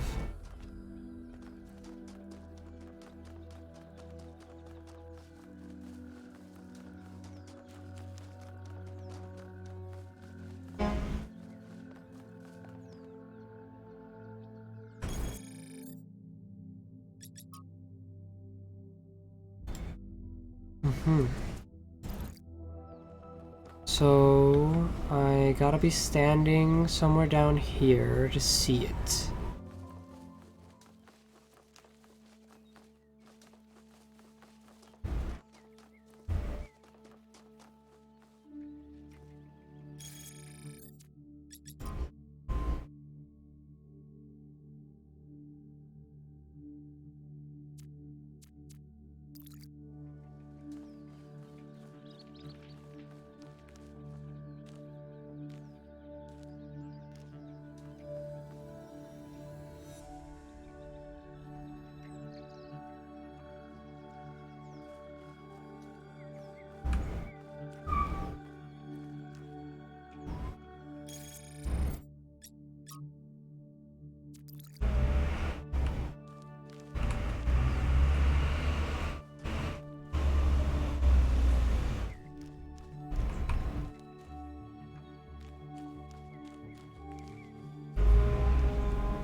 Water.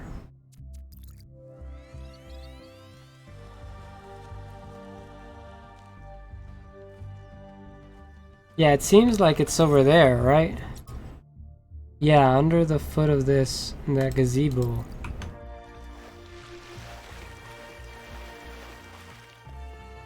Really does seem like that, doesn't it? So there has to be something over there.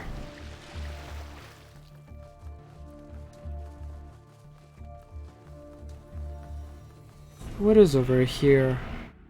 Aha!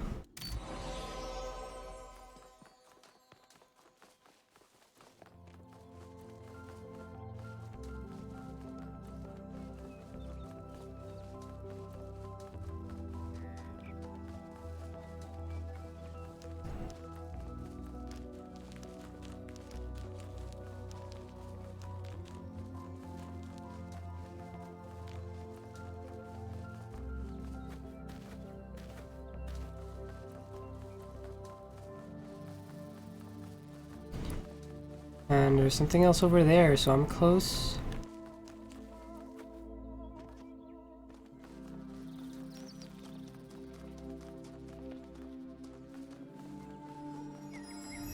Bing! The wheel turns, but without the road, it cannot move. Okay. Aha! Last puzzle.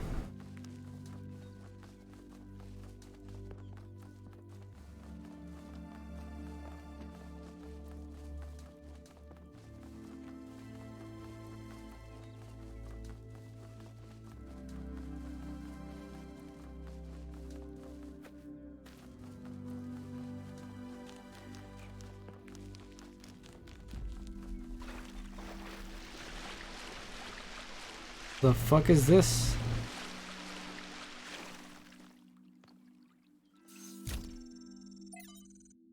Livsrasir.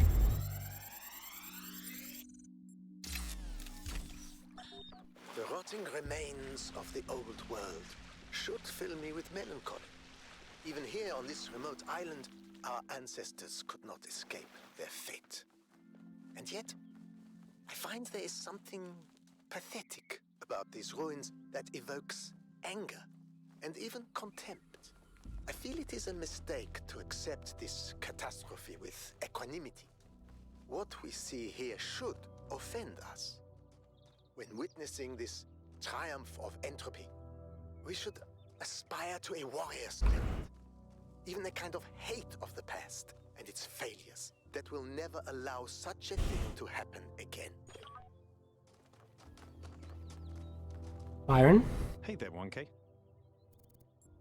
Tell me about New Alexandria. We made two fatal mistakes in New Alexandria.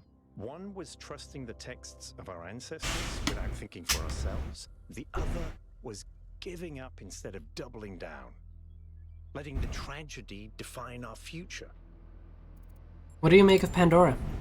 It's clear that there's some kind of antagonistic force in this place, something that doesn't want us to discover the purpose of the megastructure. Perhaps that's part of the testing. Or perhaps it's what's responsible for this state of decay. What is the symbolic value of these entities we're encountering? That's a good question. Prometheus is often taken to represent freedom and progress, the ideals of the radical enlightenment. Pandora, on the other hand, usually represents the dangers of those very ideals, so they're counterparts, in a way. And the Sphinx is a mystery. Does that mean that these entities correspond to these concepts? Perhaps. They certainly seem to act like it. But Athena isn't the goddess of Athens, and I'm not Robert Byron, although those are the origins of our names. Where does myth end and history begin? We'll have to find out. Okay, I just want to check something real quick. Actually, not here. Hmm.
Give me a minute.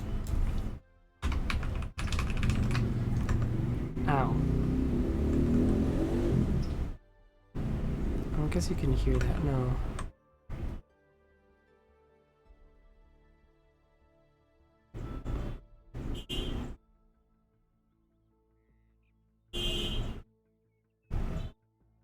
Yeah. Okay, let's move on. That's all. Thank you, Byron.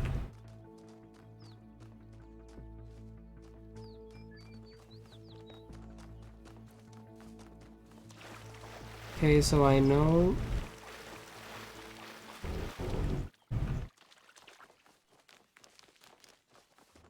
that's a connector, isn't it? Yeah. So that one is gonna lead in here to 7, and then I can aim it over where?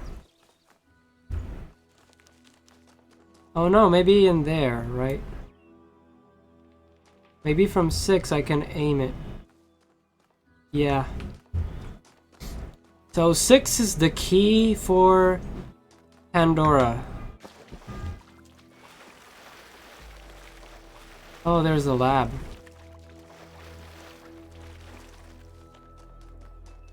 Every site we've investigated has had one of these labs, but they seem primitive compared to some of the technology we're seeing above ground. Are we even sure that the labs and the puzzles belong to the same people?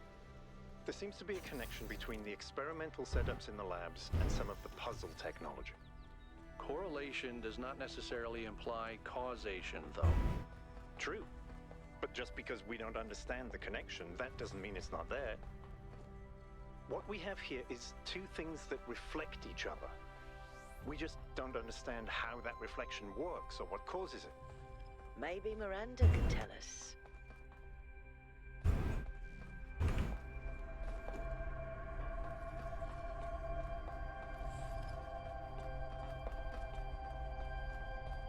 What is this? Oh, anti-gravity.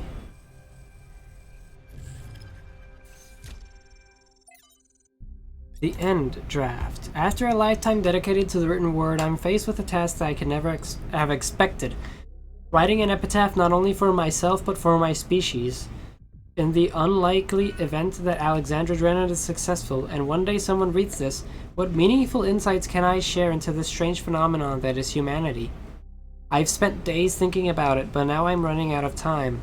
So I'll set down the one thought that I simply can't shake. It didn't have to be this way. With more time, we could have found a cure. With a few political victories, we could have been prepared. Change any factor, even by a little, and we would have made it. This isn't divine punishment, it's just dumb luck. Okay, what does that say?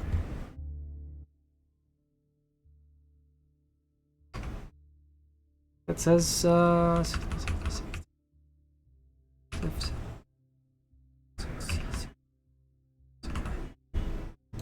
immortality. I'm reaching for something here, but I don't know what it is. Forgiveness? Grace? Acceptance? No. I hate the idea of accepting this. Hope, maybe. I feel like this story is unfinished. Maybe it should be. No epitaphs for humanity. I pray Drennan is right. It didn't have to be this way, and yet it was. Charon. From 51 Tales by Lord Dunsany. Charon leaned forward and rode. All things were one with his weariness. It was not with him a matter of years or of centuries, but of wide floods of time, and an old heaviness, and a pain in the arms that had become for him part of the scheme that the gods had made and was of a piece with eternity.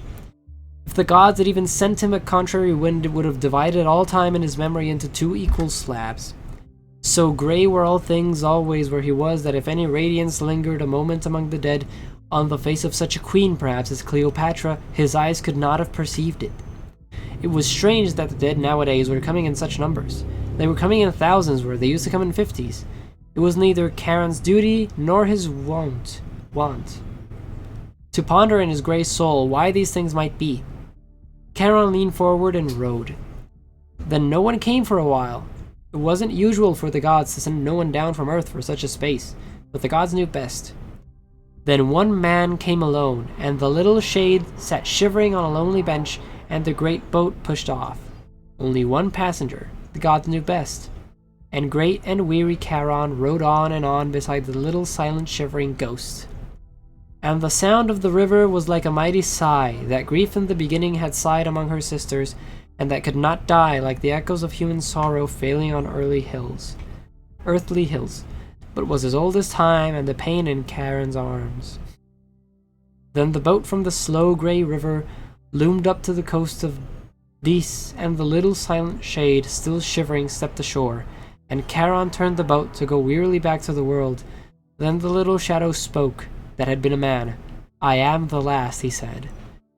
No one had ever made Charon smile before. No one before had ever made him weep. There is an obvious and perhaps intended interpretation, that this is the end of humanity and the last shadow is the last human to live. But another interpretation is equally possible, that humanity has achieved immortality and the last shadow is the last human to die. I prefer the latter. Noema Project 4. Same problem as Trial 108, repeated all calculations, same result, weird.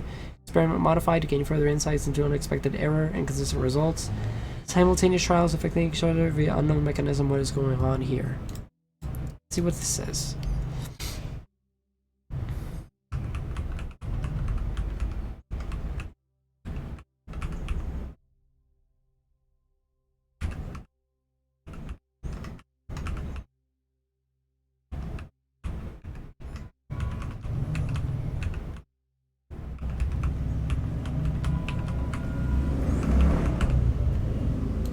This mortal must put on immortality.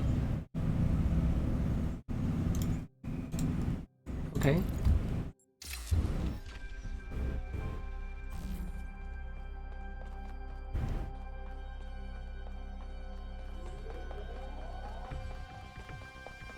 Wait, there were no schematics.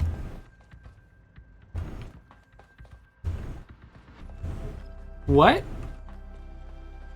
Why weren't there any schematics? That's something. Am I missing something?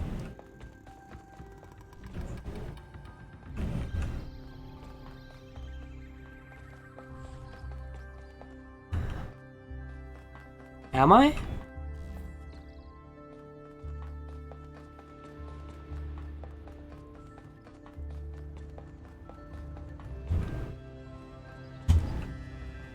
Apparently not.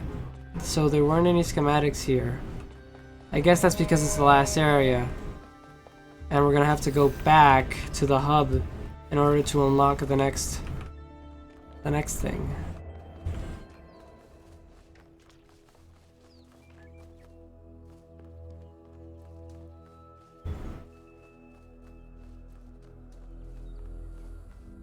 There was something else though, wasn't there?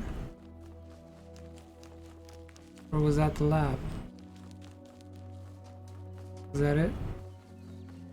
Apparently. Let's go to number 1. Alright. I kinda wanna see the gate though. How do we reach this big ass thing? Oh. I see now.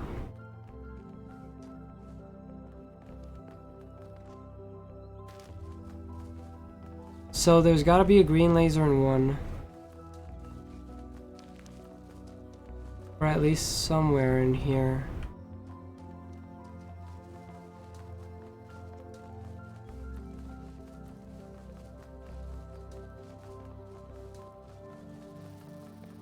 Yeah.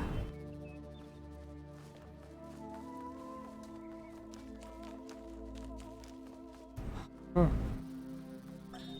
We begin with the self because that is what determines our existence as individuals. But the self cannot exist without that which surrounds it.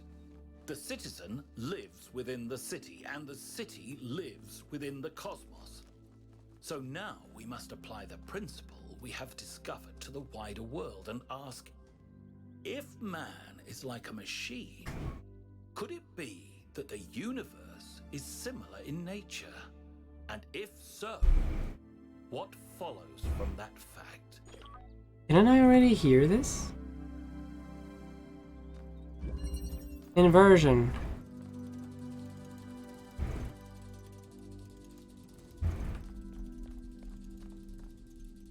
But that wants a green one, doesn't it?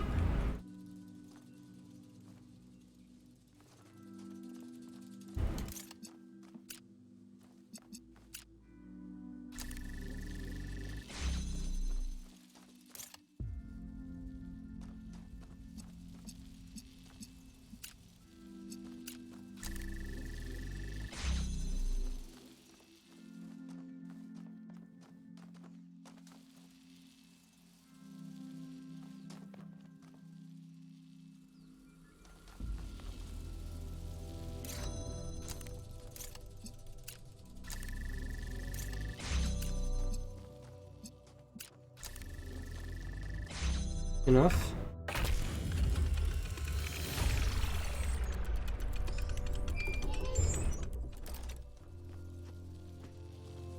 I think about New Alexandria all the time.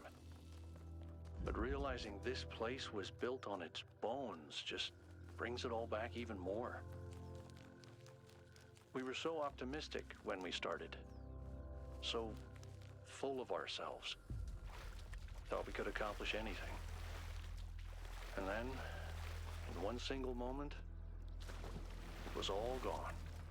I remember a flash, and then just lying there, realizing that my legs had melted. I tried to pull myself away from the fire, but the servos in my arms were broken. If Eustathius hadn't found me... Sorry. Just some old scars. Damn. What is this?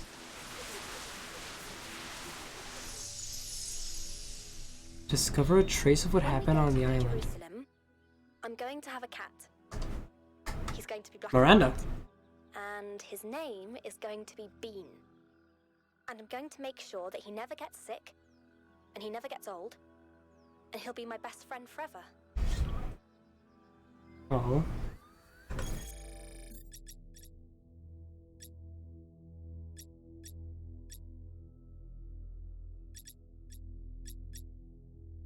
I wonder if there is Straton in the second place, but I'm not gonna go back and look for him right now.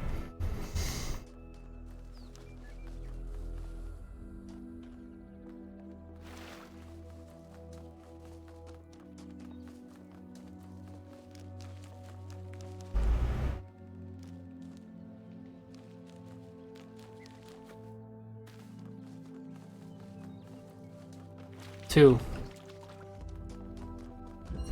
Energy maintenance.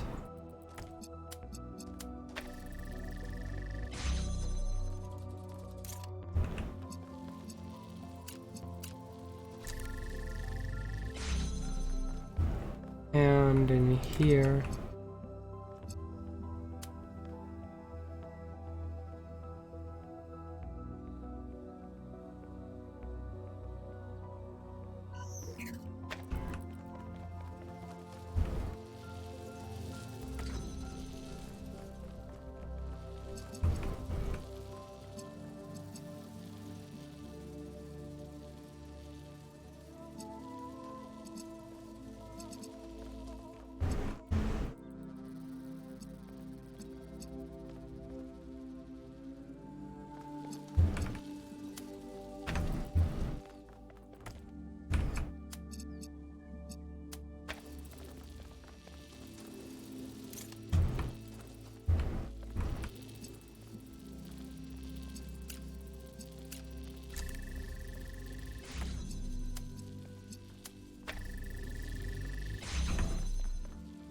Got it.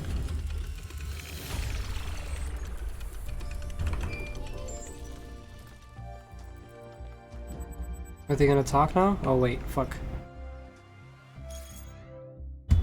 Oh, there's social media. Wait, let me talk to I can't stop thinking Yakut. about Miranda. A new person not born in New Jerusalem? Can you imagine that? I wonder what it's like to be her.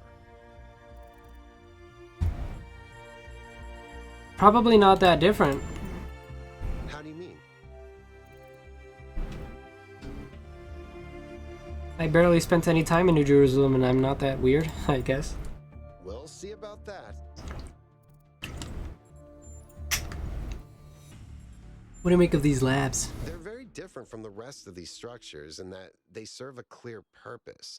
Everything else is kind of surreal, but the labs are places where people lived and worked. I don't know what that means, but I think it means something. That's all. Thank you, Yakut. Okay, so it wasn't 1, it wasn't 2, it might be 1. But let's keep going. I'll check to see if it's actually green.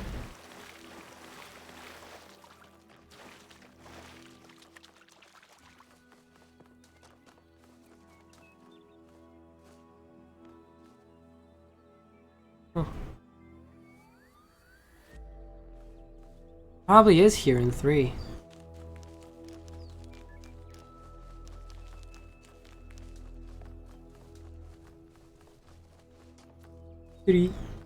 Aha! Green! There and back again.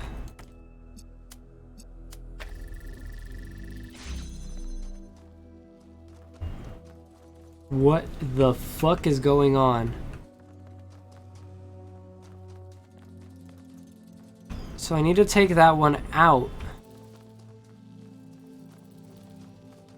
I can use blue.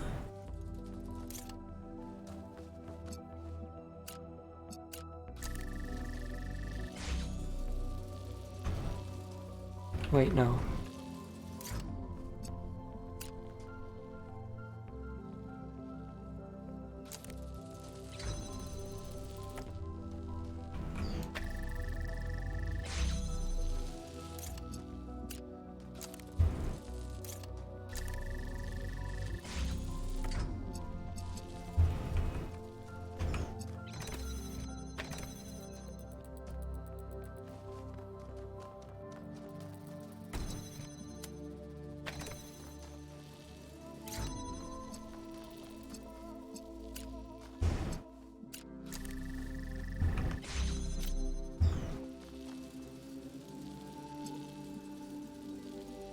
Not yet. I actually want to see what happens if I manage to send a green one to the inverter.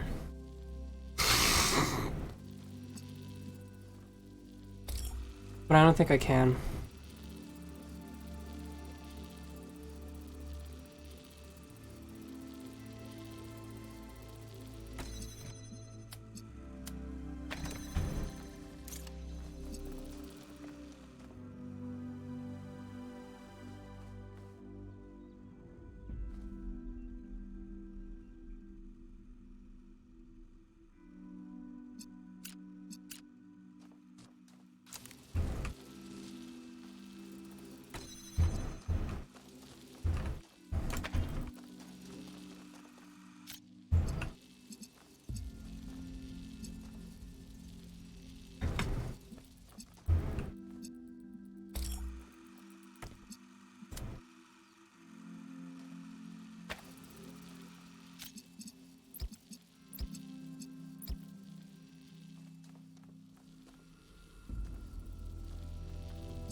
Good.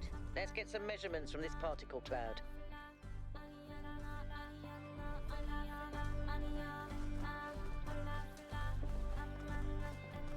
Let's hit up 4. Refraction.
Got it.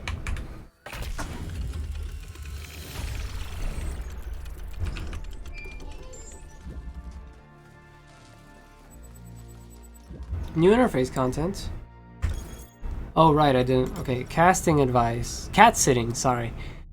So I'm cat sitting Yakut's cat Bruce, and he keeps peeing on my charging pod. Is there anything I can do to prevent this? Clean it very thoroughly so not a single trace of smell remains. I know it's hard without the ability to smell, but we do have some cleaning agents that should do the trick.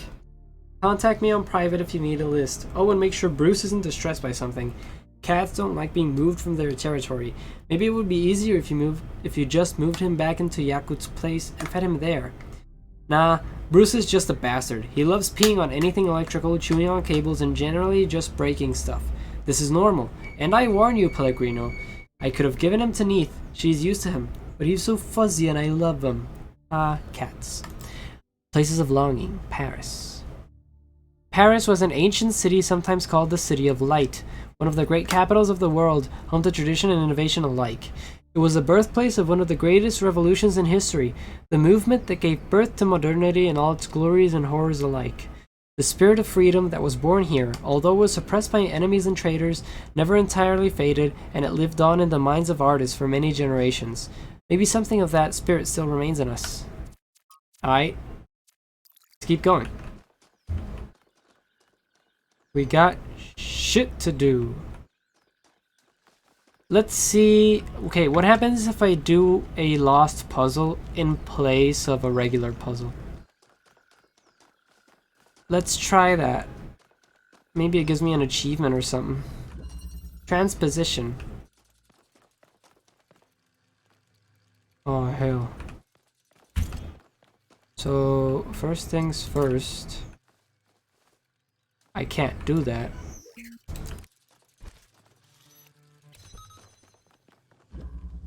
Can't do that. I can do that. And that gives me this. Oh shit, that scared me.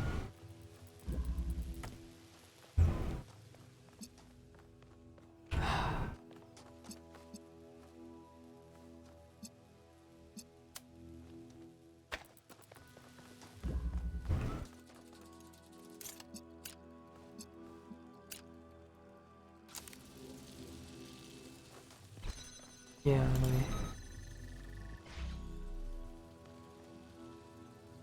What does that do? What does...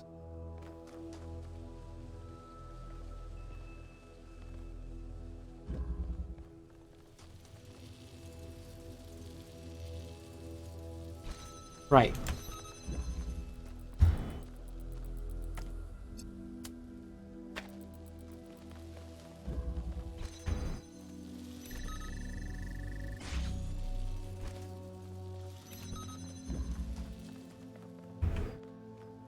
Oh, it's the gate.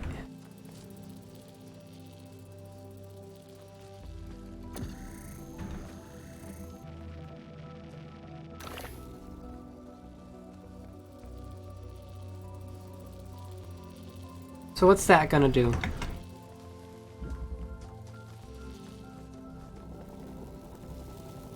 What can I take through here?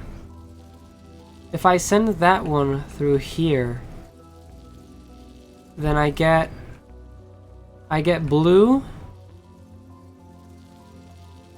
Right, I get blue for free. And then I use this one to invert it. So I need to send this one over there and that one over here. Gotcha.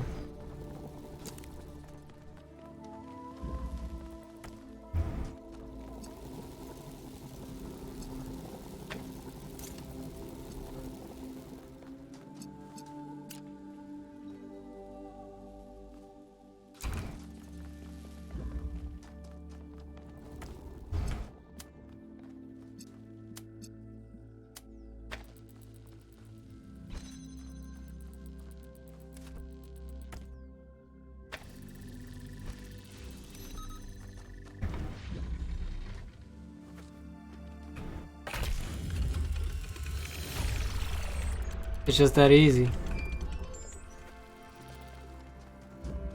So, To have a look at one of the other puzzle clusters. It seems they remain inert until they're connected. I uploaded the pictures to the log. Should we check them out with the VTOL? Let's conserve fuel as much as we can. There's no point in going there if it's all dead.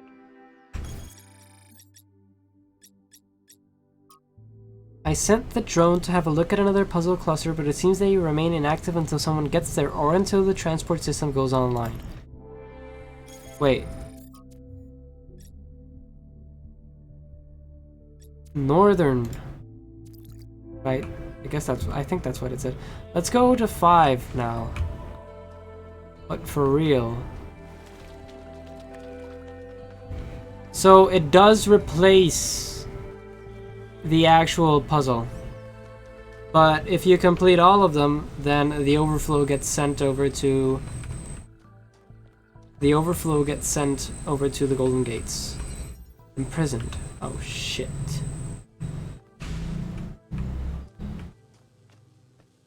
Okay, so this gets activated from the back.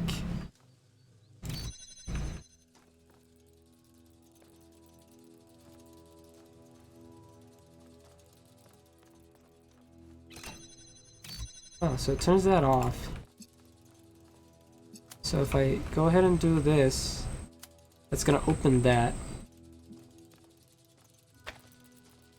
It's gonna open it, which is gonna open this.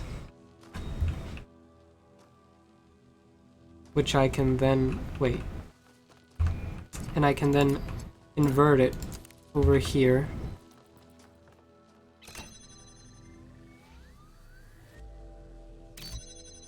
And then I can take this one and just open the puzzle. What the fuck? Kind of yee-ass puzzle is this?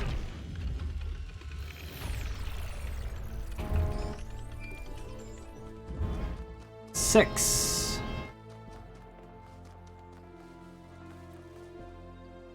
Wait. Should I be checking where the fucking laser went?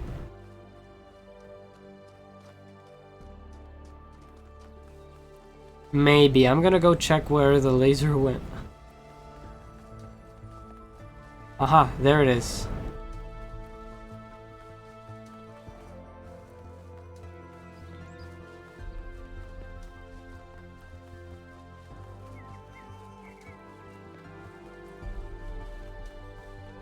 It did reach over there. Means I'm gonna have to do something over here. Maybe in 6.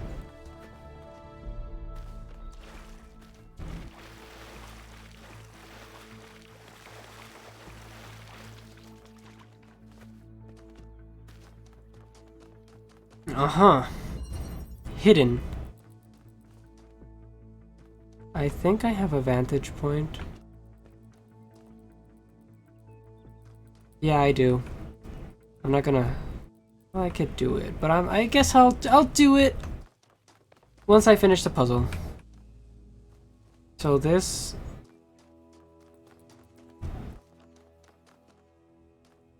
Uh-huh.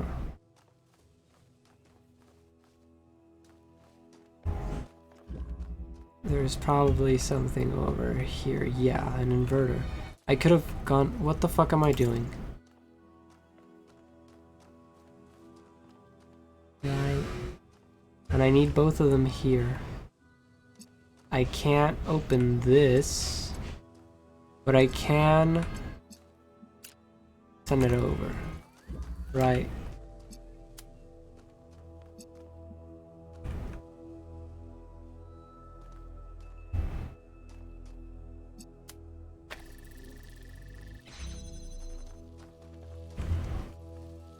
Yeah.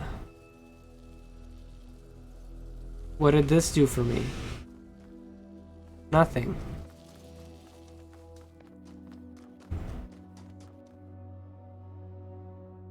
Maybe I should do it from here, actually. Yeah, maybe this is the step I need, actually.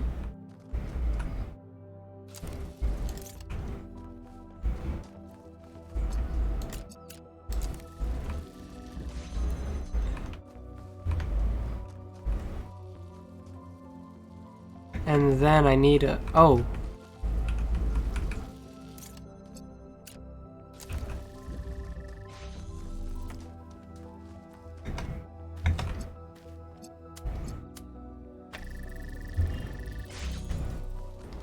And I can take you.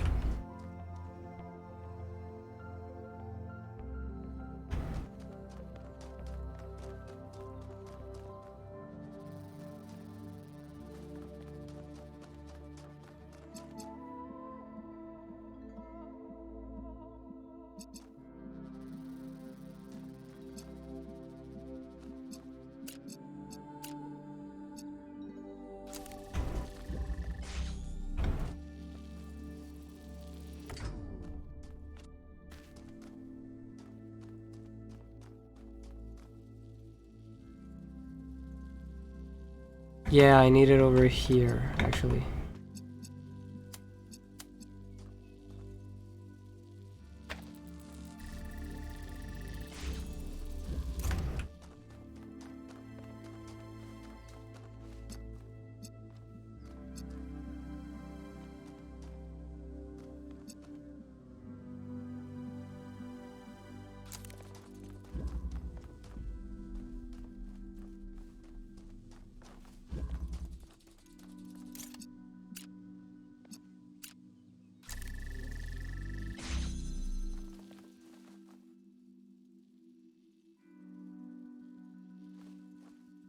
How will this help me get the other one in here?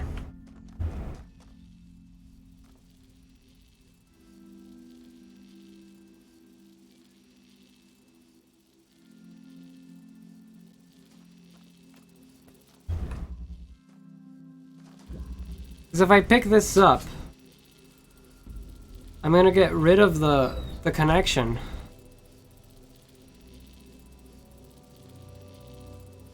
And it's gonna turn off the gate.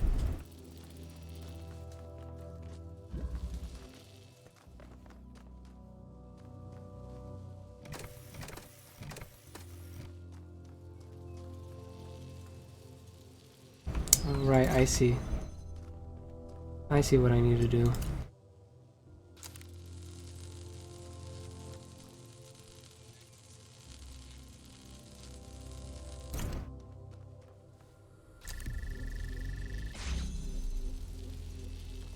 Now, I can get rid of that one and bring it in.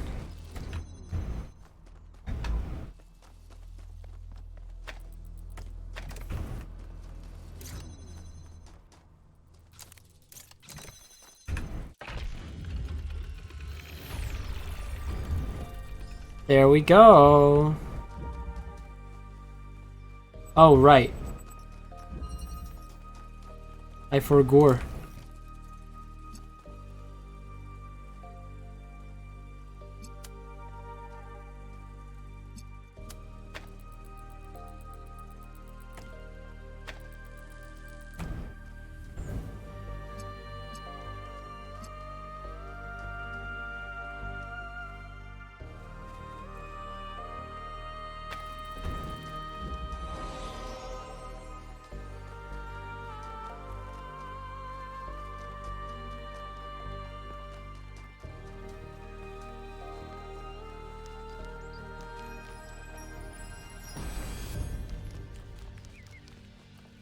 False idols are worshipped not because they are idols, but because they are false.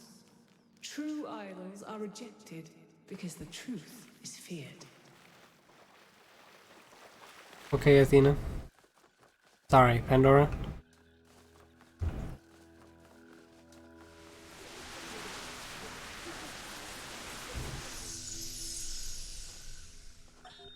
There's so much to discover on this island that sometimes it overwhelms me. Every lake, every forest contains an incredible, interconnected, permanently changing network of organisms. And every one of those organisms is almost infinitely complex and contains other organisms within itself. It seems impossible to ever really grasp, but then, step by step, I do understand. It takes time and effort, but it's not impossible. And there's a lot of joy to be found in simply taking the time to truly study something. I spent 5 years studying a single flower, and it never got boring.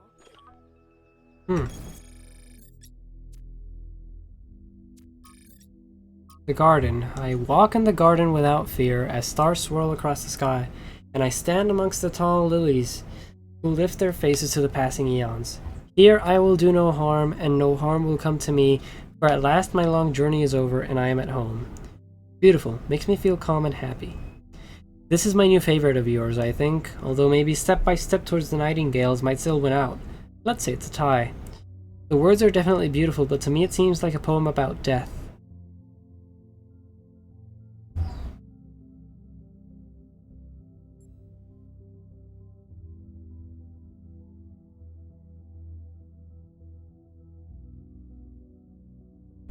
What is it about?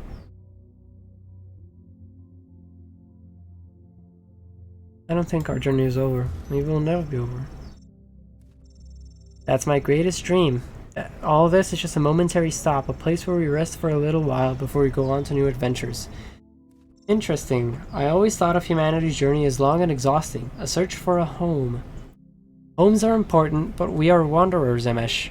We need new horizons, and the more we travel, the more we perceive our homes with new eyes and find more to love. Wow, a response from Byron himself. Thank you for your thoughts, everyone. I really appreciate them.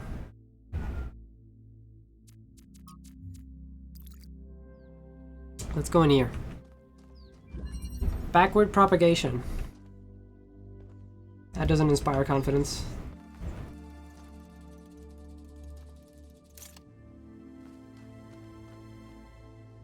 Well, I can't do anything yet, so I'll just here.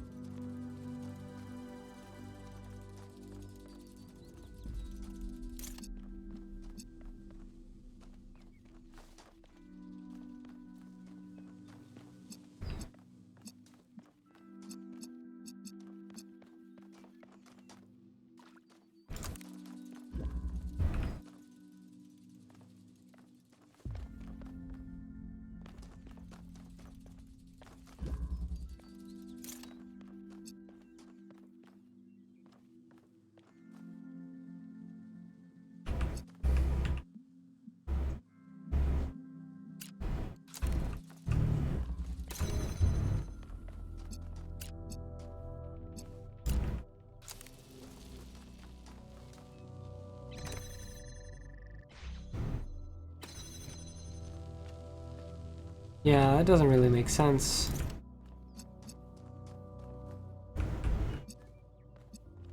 So I can't really do anything here because of this wall, because of that.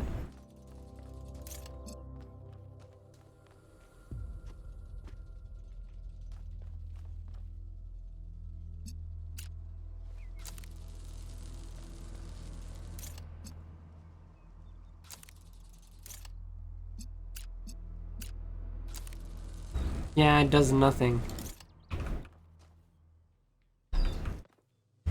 So this can't be...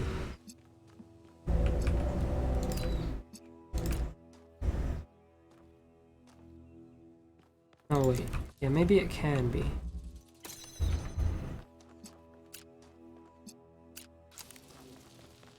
Right.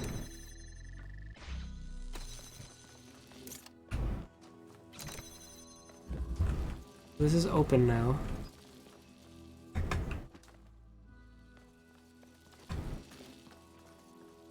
Means I can use it. Sending red, so I can use it to send blue over here, right?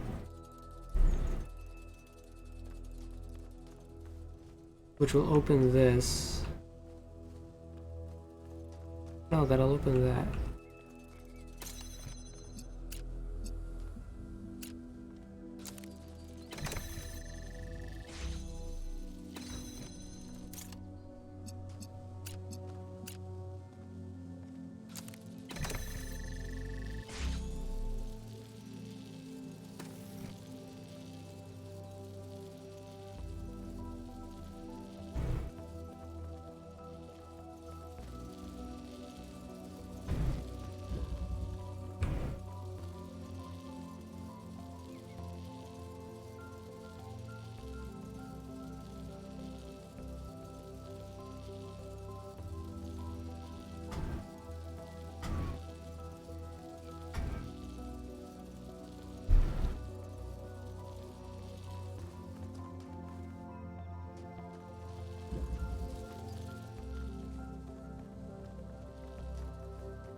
Because if I need this...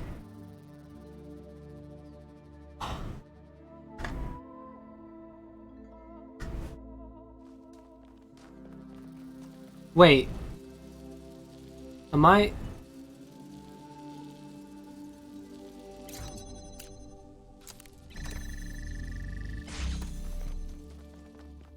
What the fuck am I doing? Congratulations, 1K. That was a hard one. No, it wasn't. I'm just mentally deficient. Sometimes. Oh, right. After 8, it's gonna go to the Golden Gate, so I'm gonna try to find it.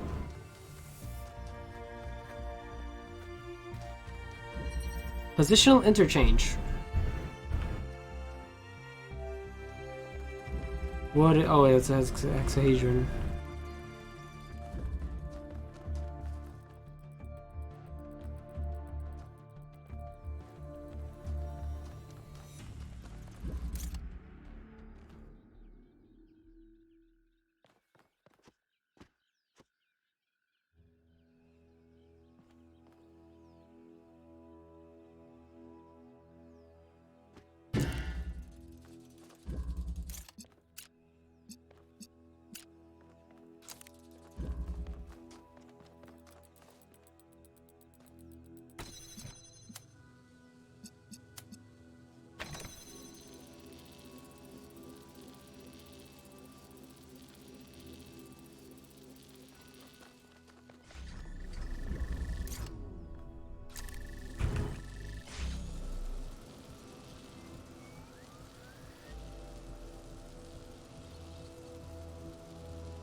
I need this one out of here.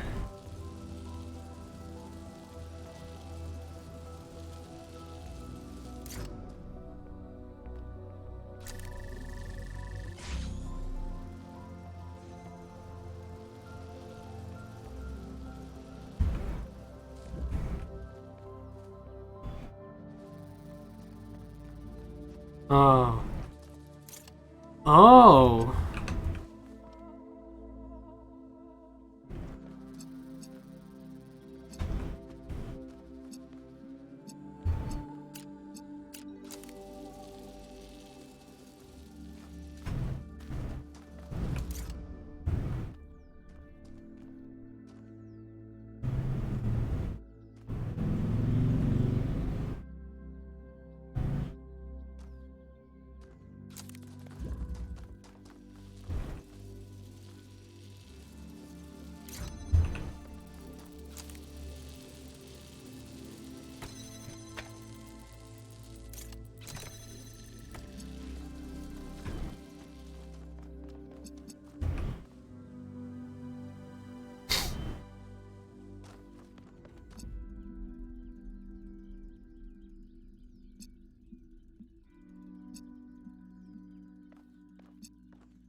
No, wait. As soon as I removed that one's gonna go down.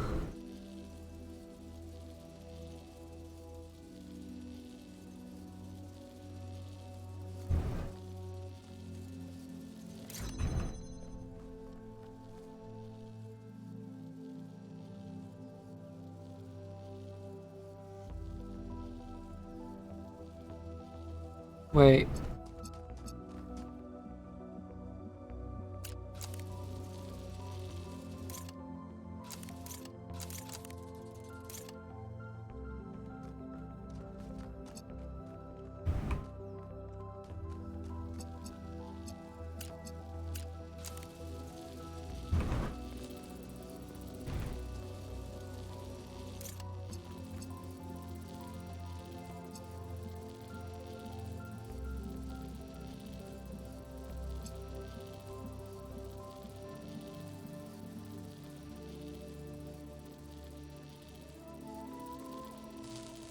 Huh.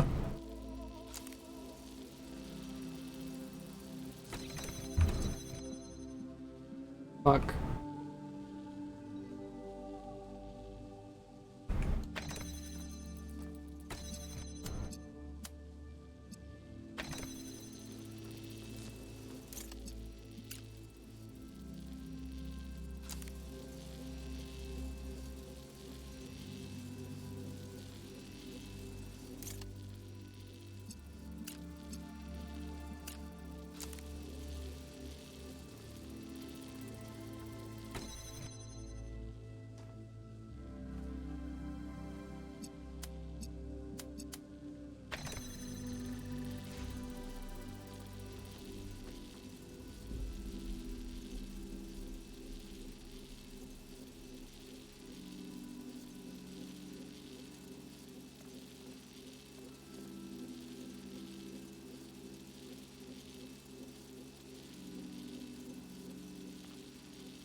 Damn, that one was harder. I'm gonna turn on the light. Hold up. Oh, right. The particles. Shit. Where are they going?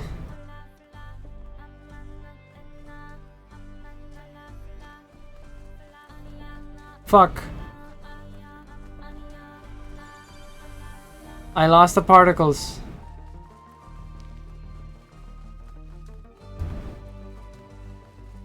Damn.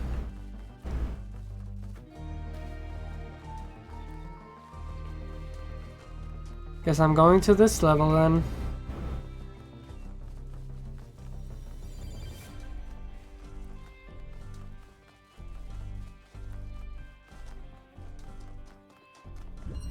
Pre-connected.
I am so confused. How do I even... Oh. There's one back here.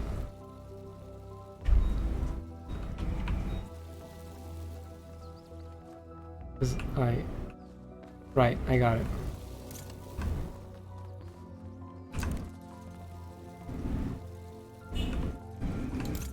Or do I got it?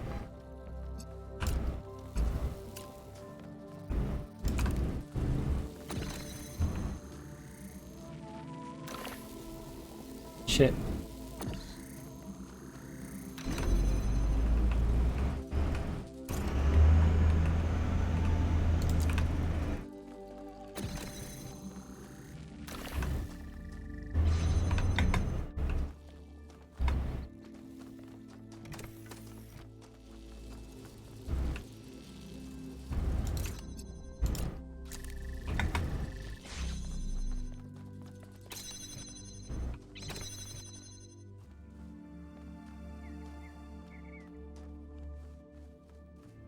What?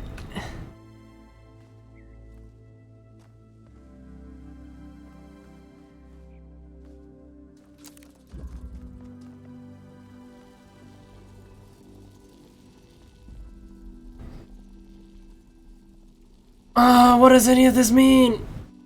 Shit.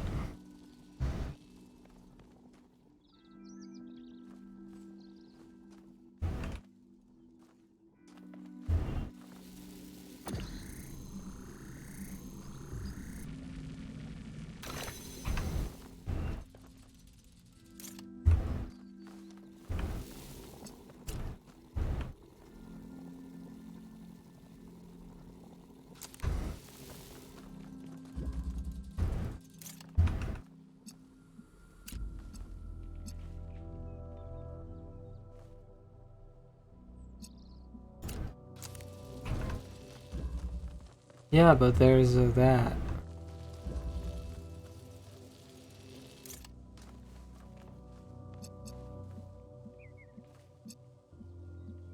Right. But I can't.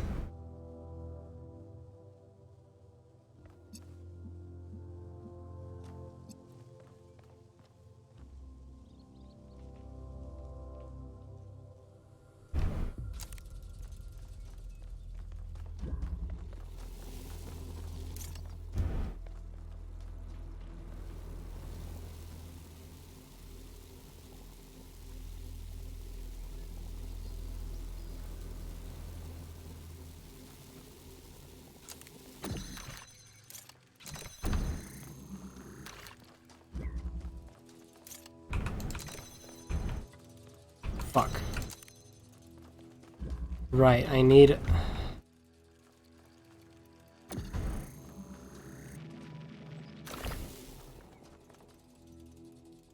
No, wait. I can't have this one. What's... I need... Okay, wait. We're gonna do this again.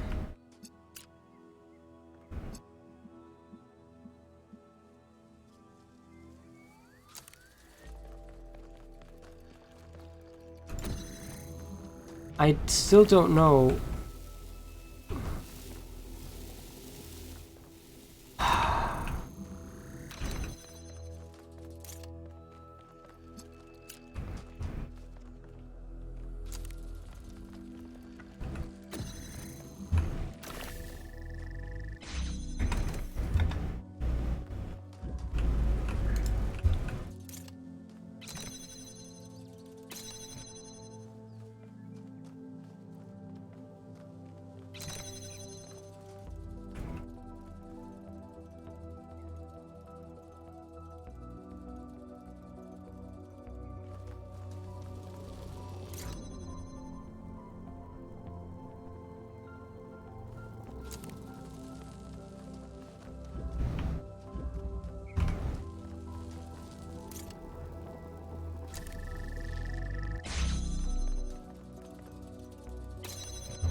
So what does that turn on?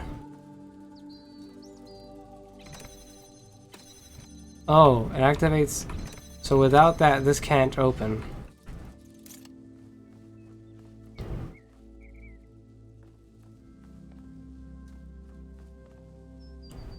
And I can't bring anything else in here.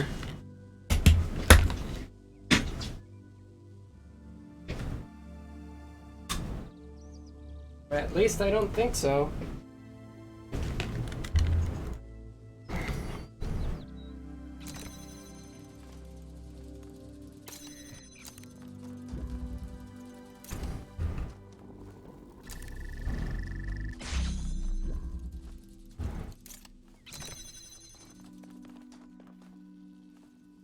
That allows me to do that, but I can't do anything else. I can't take this out, otherwise I'm fucked.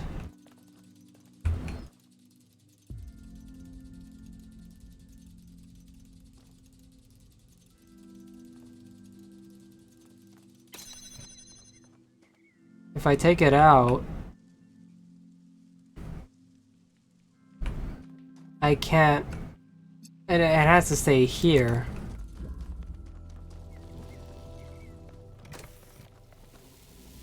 And if I take, like, this... Right, I can't actually do anything.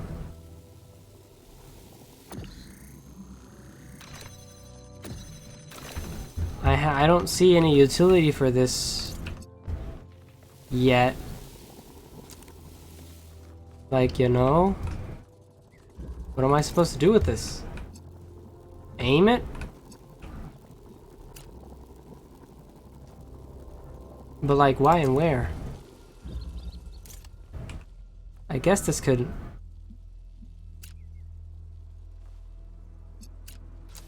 No, but that makes it red.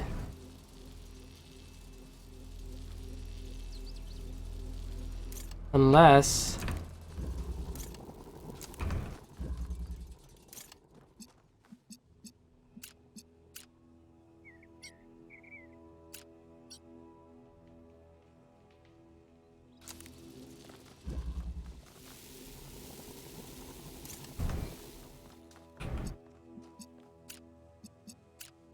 Oh.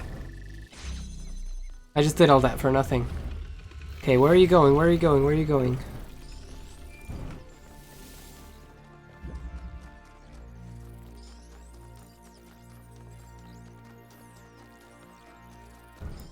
Oh no, so no.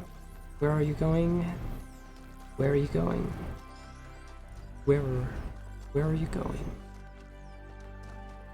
Don't leave me here.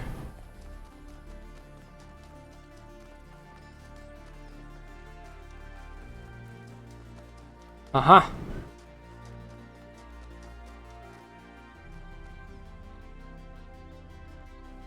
Not yet, buddy. So now we do Tetrominos.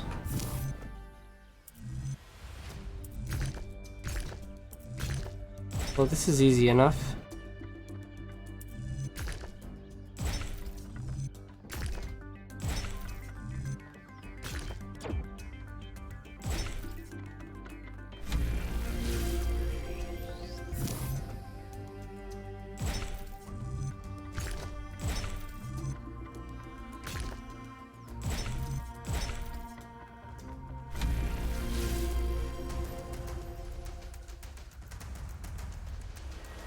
We got it.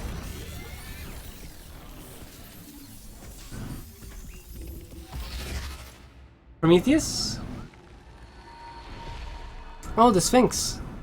When the craftsman Daedalus was imprisoned in the very labyrinth he had created, his only solace was his son, Icarus.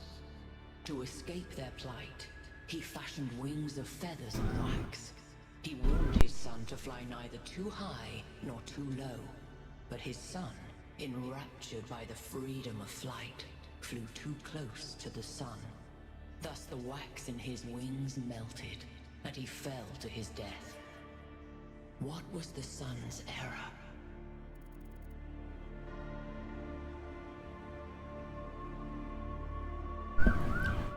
There's a lot of sirens going on.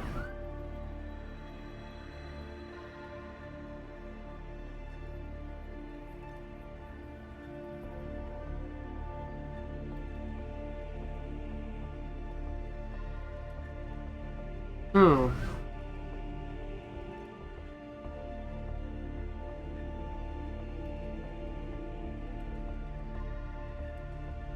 What was his mistake? Hubris. The flame of the sun belongs to the gods. No. I don't think so. Carelessness. He did not use his wings correctly. Probably.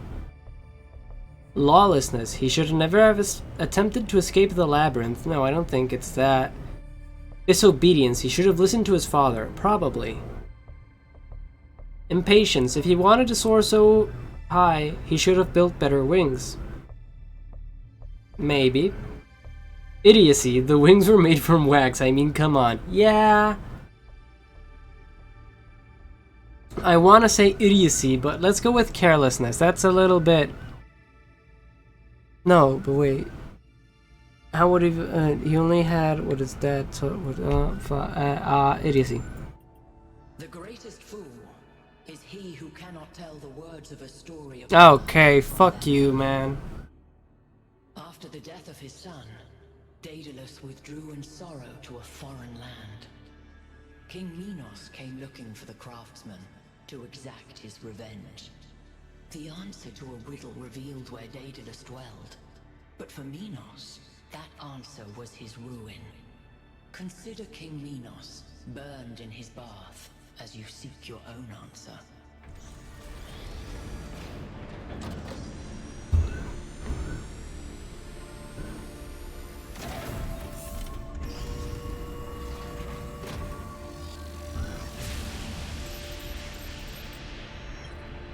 Structure. It's opening. 3 receivers, 3 towers, 3 beams, as we suspected. I think this is an invitation. Doesn't look that inviting to me.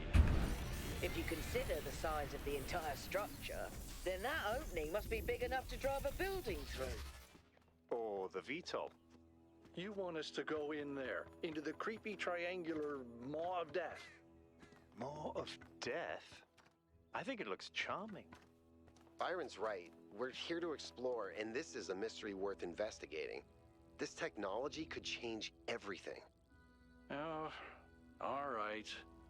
I'm not winning this, am I? Nope. Let's meet up with the VTOL, everybody. We're going in.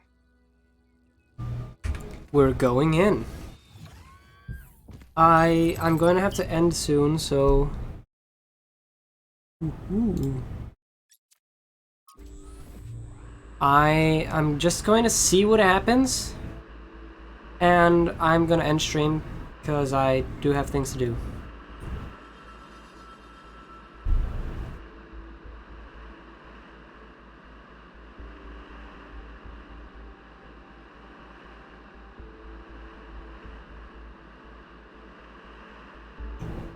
By the way, I finished my analysis of the particle clouds. At first I thought they might be some kind of nanotechnology, but I was wrong.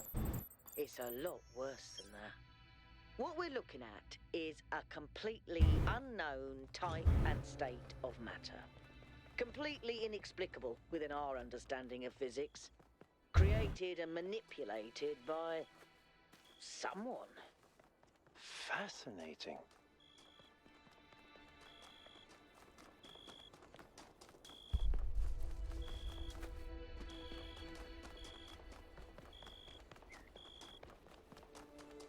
Oh, the sunset.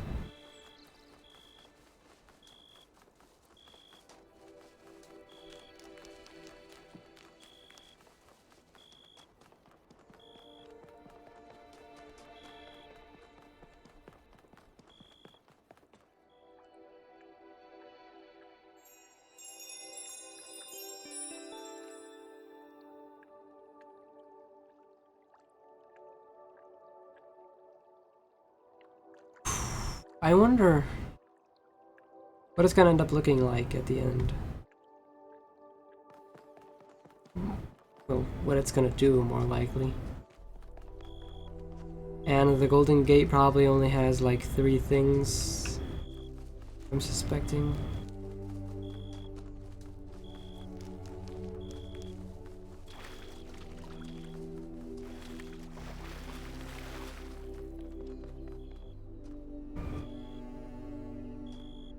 Oh wait, no, right, because I have to complete them first.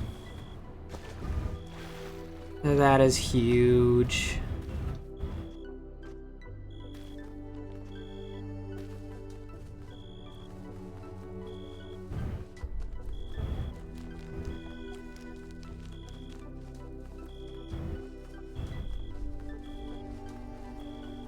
Come on, people, get on board. We haven't got all day. Yakut, take us in. Aye, aye, sir.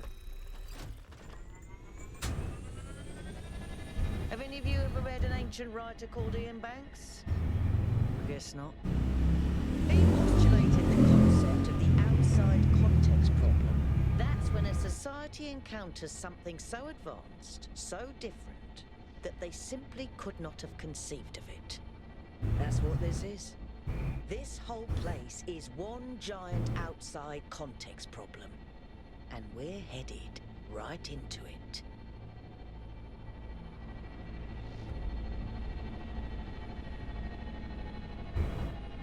I think I can set down over there.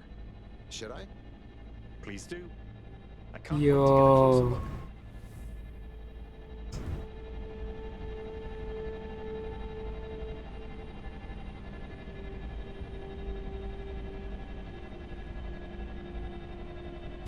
Setting down. Okay, everyone. We need to explore as much as we can, separately if need be, but stay in touch. Record anything interesting you find, and pay special attention to any clues as to who built this place and why. The schematics we found in that lab were extremely incomplete. So if you can find any more of those, that would be great. I think someone should stay at the VTOL just in case. I volunteer you. See you later, Al.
Let's go. Man, this place is huge! I'm gonna die if I jump off. It's fucking enormous. And that was just a facade.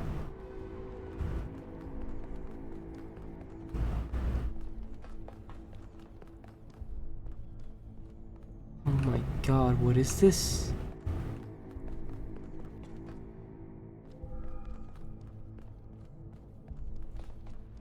What are they holding?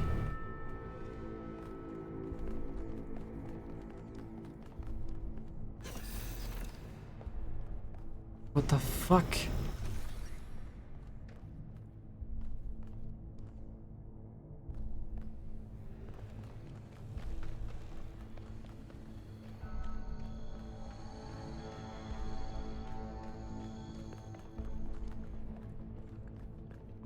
Melville.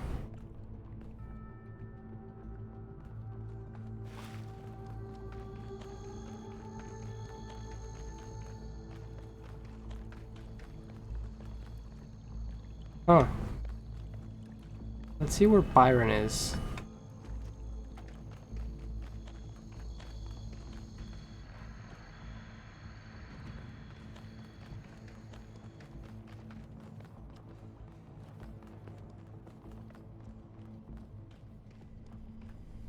Oh, Byron. Isn't this an incredible space? Look at it all, it's beautiful. I agree. That's good, that's excellent. I find that a lot of people these days can't see the beauty in things created by human hand. They can look at an ant colony or a coral reef and be impressed, but if it was made by humans, they just don't see it. It's good to be humble as an individual, but we have to be careful not to lose track of our accomplishments as a species. If we're impressed by the complex patterns produced by animals, then this should be breathtaking. And look at that thing. I don't know if we should be staring into it.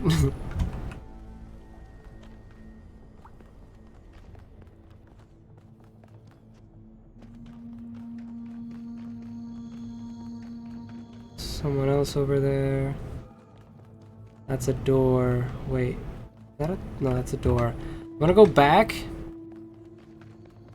I wanna talk to... That's an elevator. Let's see what's back here. Melville, you still don't want to say anything? Nah, she's lost in thought.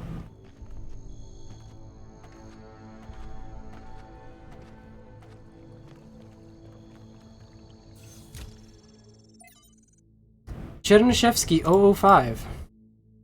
From Arkady Chernyshevsky's In Our Likeness, Essays on Humankind Reaching Adulthood. What I propose then is that we are not born as entirely free agents responsible only for ourselves. The very core of what we are, our sentience, separates us from and elevates us above the animal kingdom. As I've argued, this is not a matter of arrogance, but of responsibility. However, this blessing also demands something else from us, something more personal than responsibility, and that is loyalty. Our ancestors, less atomized than we are, experienced a crude version of this loyalty, swearing allegiance to tribes, races, nations, and other such semi-fictional concepts. This fragmented understanding was easily exploited and led to many conflicts. We can condemn them for that, or we can choose to believe these were necessary historical steps towards our growth.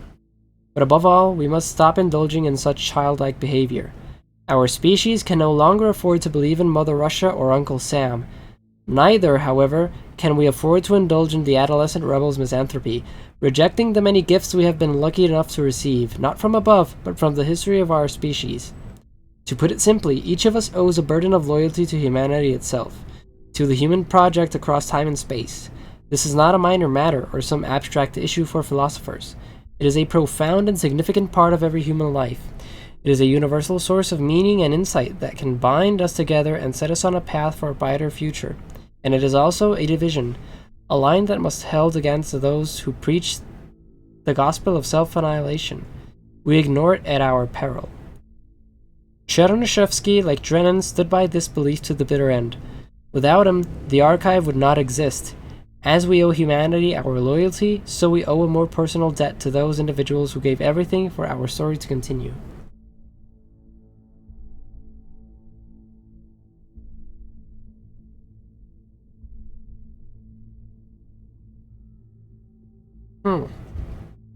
I can agree with the fact that blind nationalism and pledging allegiance and loyalty to fictional concepts that don't really do anything to advance humanity or to help our material conditions are, like, why are we doing that in the first place?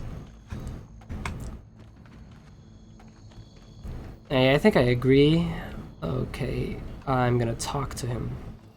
This thing seems to be Yakut. Oh, it's broken. Oh, the door it is then.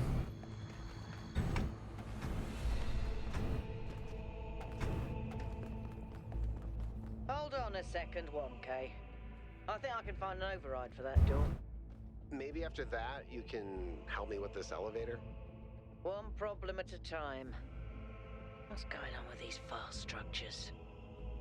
Okay, door should be opening. Now, about the elevator. Actually, the elevator's fine. Are you sure? Yeah, I'm pretty sure. No idea where I am, but it's working. Don't go too far. Try to circle back. On it. Wait, Yakut, are you gone?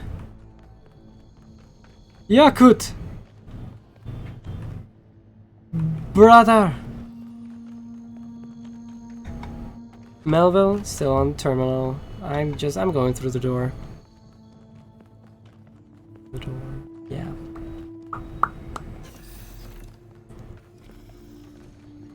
Okay, this is behind the elevator. What is all of this then?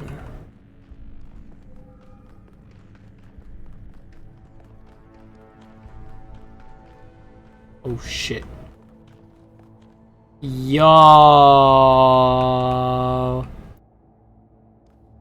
That's huge. Ridge. Yakut. I think. I hope.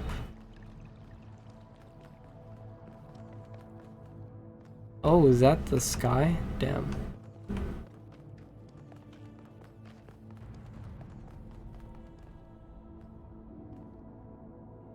Hey, 1K, can we talk for a second?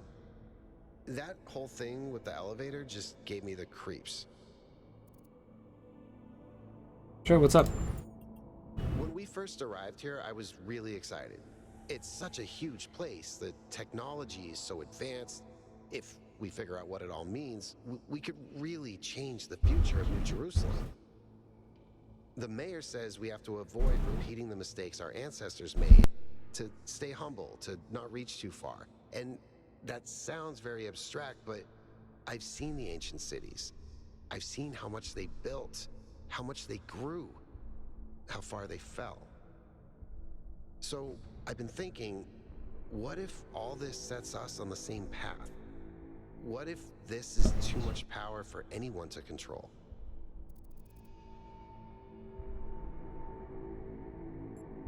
Too much power? No, I don't think so.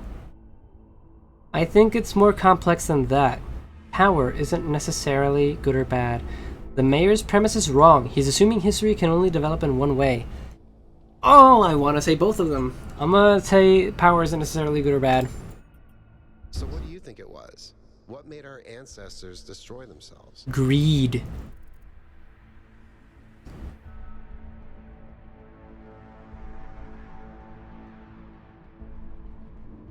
Most of them wanted to do things differently, but their political systems wouldn't let them. I mean, I guess that's true. We are currently... There is no real democracy, I guess, you know. We want to end poverty, world hunger, and a bunch of that, but the presidents of the world are like, nah.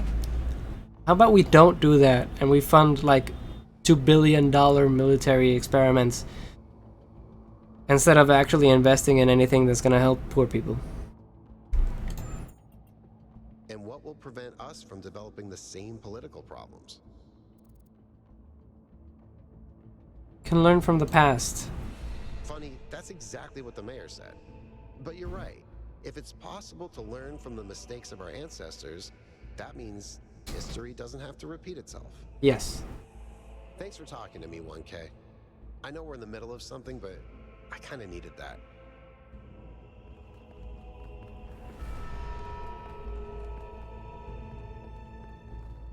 Oh my god. What is that?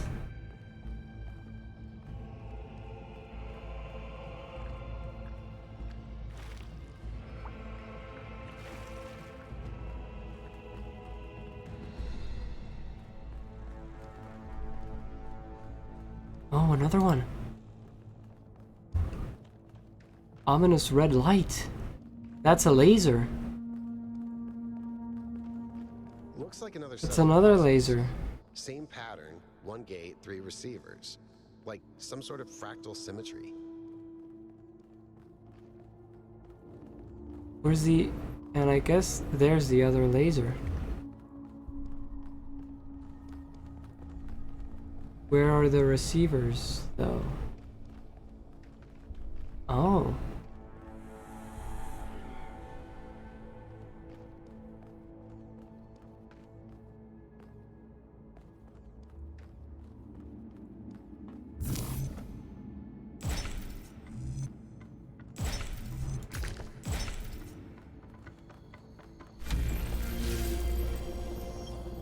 Activate 3 beams, and on the other side of the screen you can see the 3 beams over there.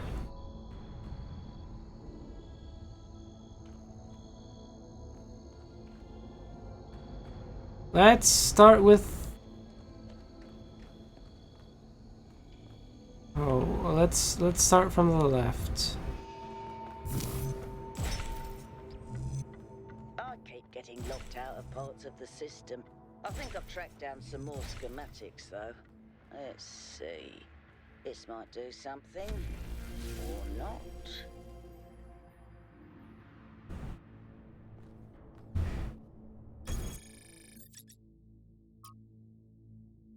Imagine an ant trying to make sense of a nuclear power plant, an armadillo trying to explain disco music. You get my drift. These particle clouds contradict every known law of physics. What's really shocking here isn't that we're seeing a new and powerful technology, it's what this implies about our grasp of physics. A lot of what we thought we knew must be wrong or incomplete on some fundamental level. A humbling realization. I don't like it. Okay, we still can't see anything here.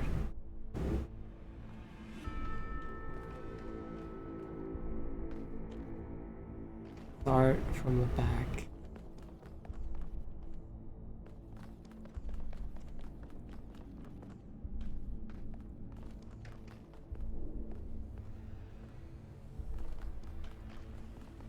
These lights, though.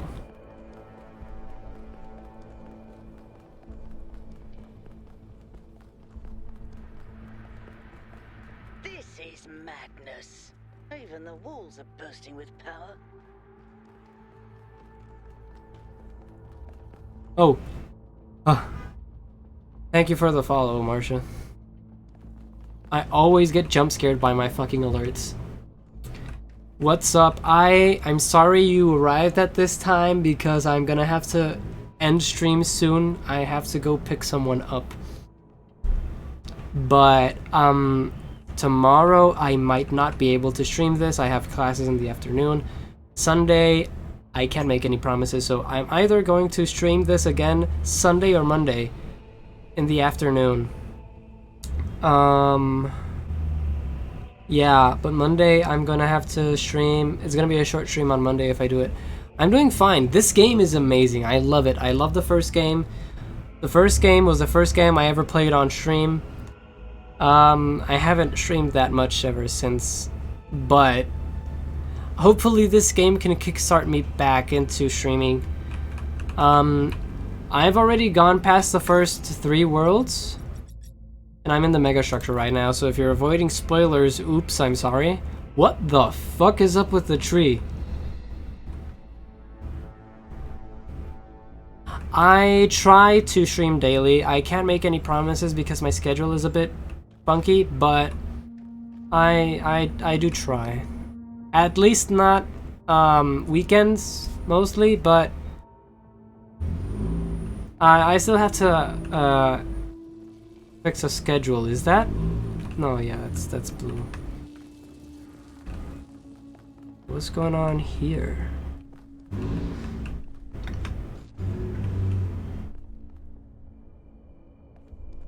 Okay, so that's powering that. Oh shit. Oh, right.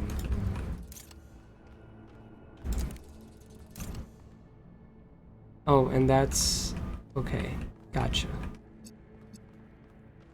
So this can't really power anything. This one isn't doing anything. But I can just put it down here and use this one. Do I like it? I have to get into the rhythm of it. But it is quite enjoyable, I'd say.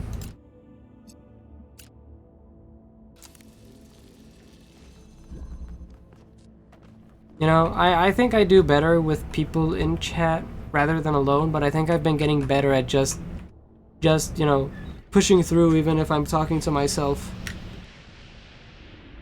Good job, 1K.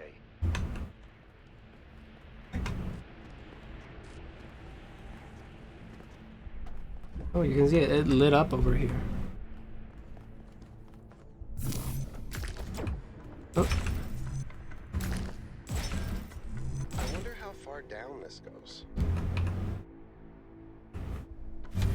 Very far.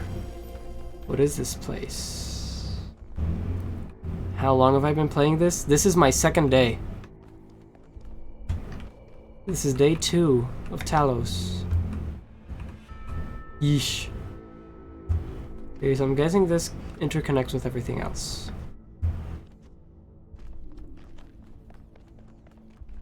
Right, yeah, it goes down. I'm gonna go up here.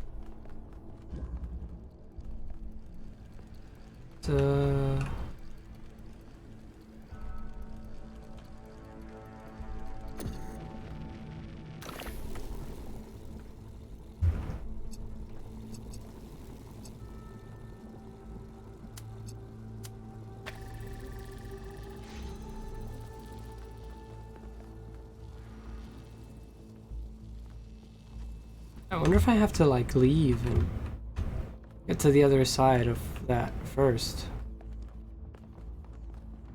Yeah, there is another side over there. Got it.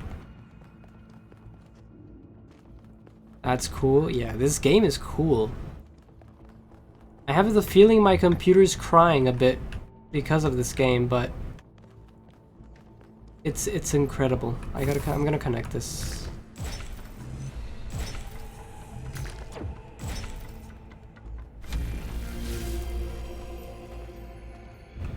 Right, so I gotta find a way to get over there.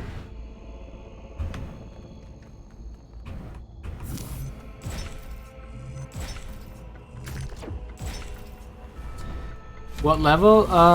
So I finished World 3 and I got sent to this place? Damn. So this is technically level 4, even though, you know, there's 12 worlds. But I guess there's like some things to do in here, where I am right now. So like I'm somewhere in the middle of like levels.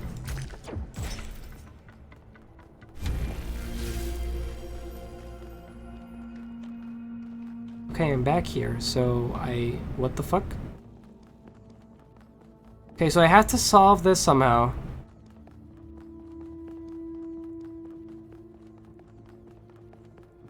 I'm not thinking about this the right way.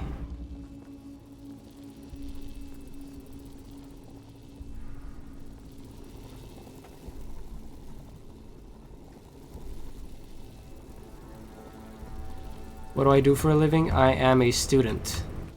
I do not have a job. What the fuck?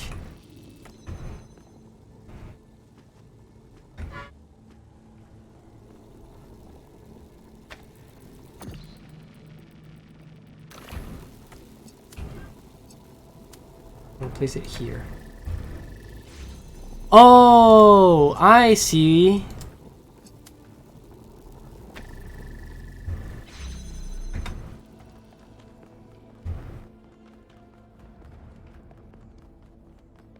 I'm in my 4th year of college. I'm still missing a year. I've got a year to go still, which sucks being in a third world country because college takes 5 fucking years instead of 4. Well done. And now blue. Can I jump and not die? No, I can't reach there. Oh shit.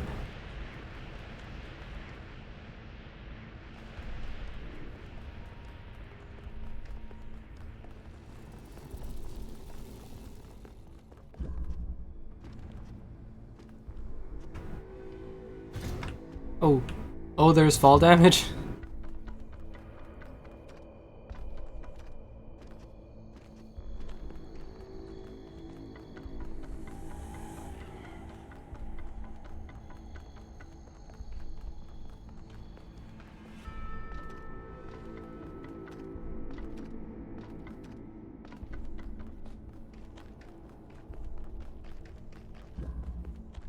Okay, green, so we're gonna have a combiner. Oh shit. Where am I going?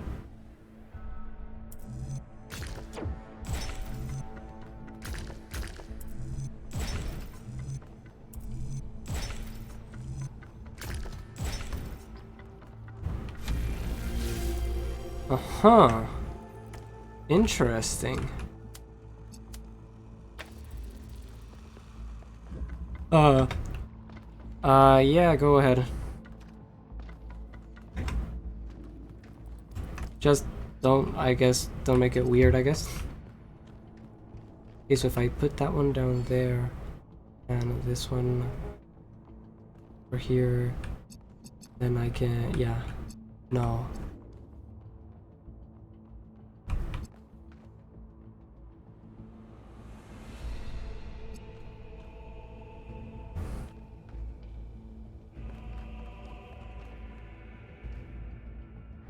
They can't take it out.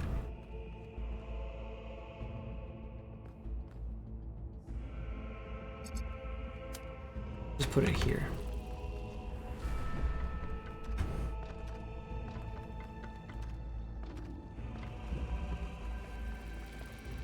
I put this one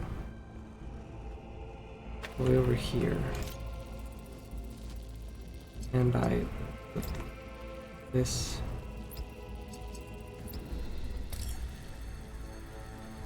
Yeah, it is. Oh, right. Currently I am not, you know, really looking for artists. I appreciate the offer, but I am not currently looking for any art for stream. What the fuck?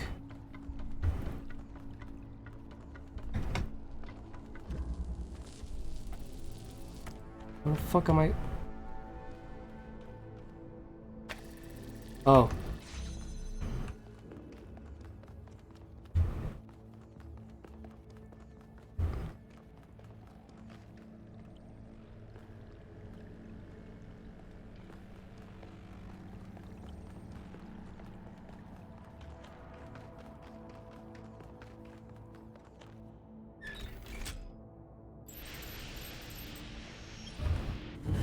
The gate's open. 1K if you want to. Go ahead. I'll finish up scanning this. Oh ho. You don't gotta tell me twice.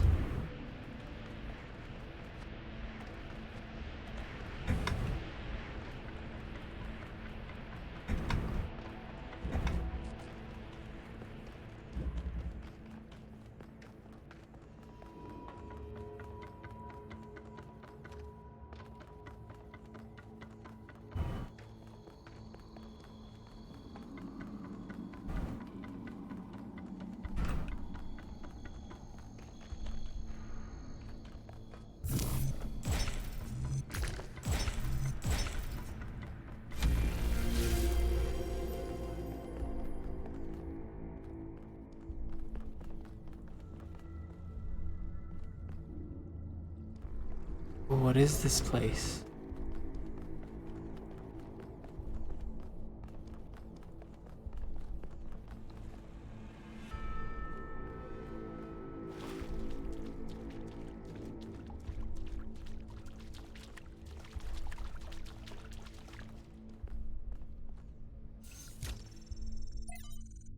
Question.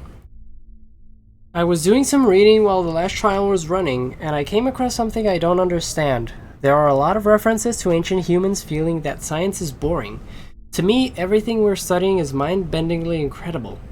Whether it's quark gluon deconfinement or neutrino anti-neutrino oscillations or even something incredibly basic like the properties of light. I understand why our ancestors cared about art, why a beautifully crafted story or poem was moving to them, but how could they not see that everything that surrounds us is just as incredible? Studying science is like studying the most incredible machine ever created, a machine designed to build worlds and tell stories. How could they not see that? I'm sure there's a good explanation, but I don't get it. Miranda, and let's translate this hex code real quick. 496E20616 C6C2074 68696E6773206 F66206 E6174757265207468685 265. Yeah. 2069732 736 F6 D657 468 696 E67206 F6620746 656 T6F75732E. Let's see. All. Oh, sorry, it's 496. In all things of nature, there is something of the marvelous. Okay. Norma. Let's see. Connecting the data stream. Yep, overflow.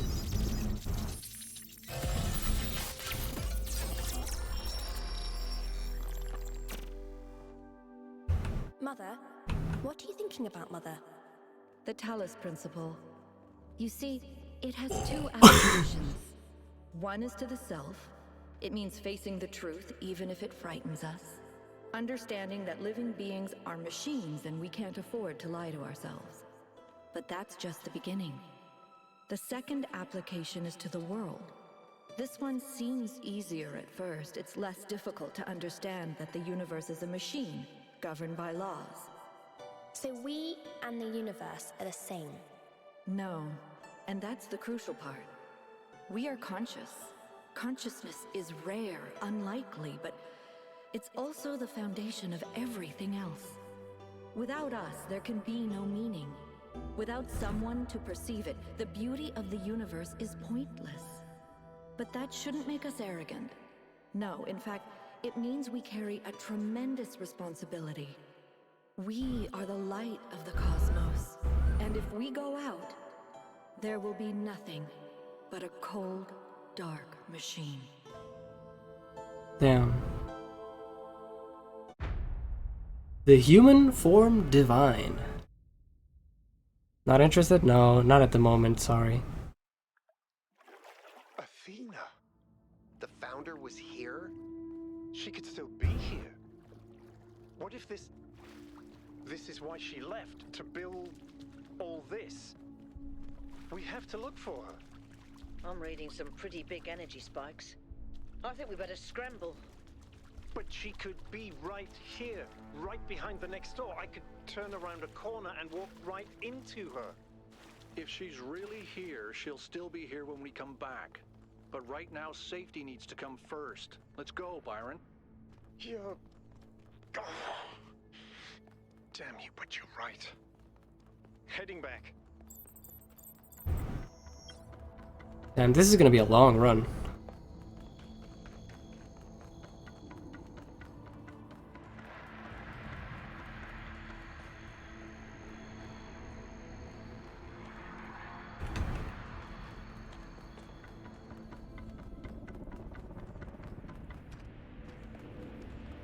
Was that really the founder?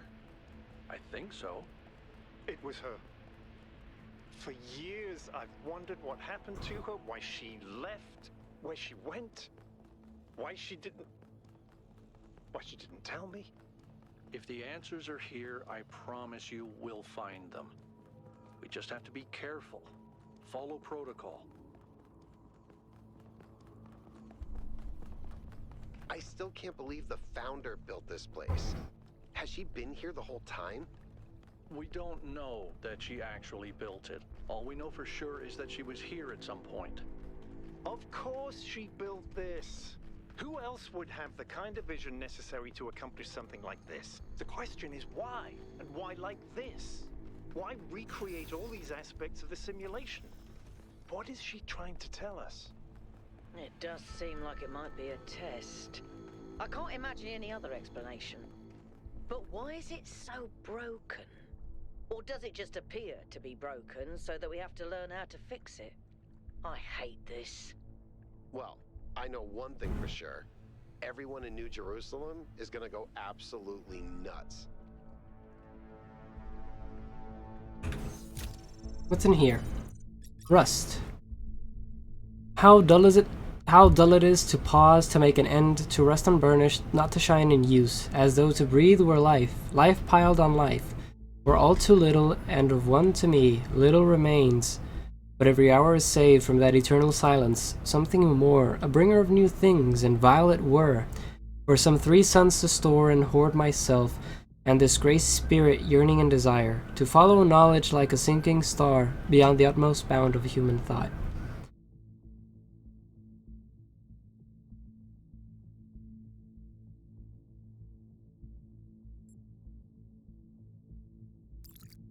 Is that about death?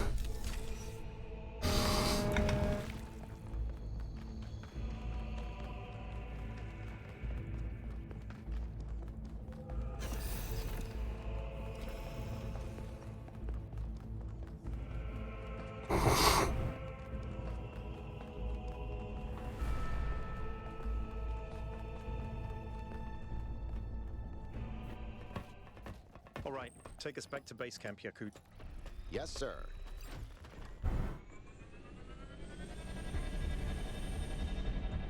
I'm getting some new readings. Looks like 2 of the northern sites are lighting up. I think Oh. that may have been me. I suspect the puzzles are somehow tied to the transport system. Like we're supposed to solve them in a particular order.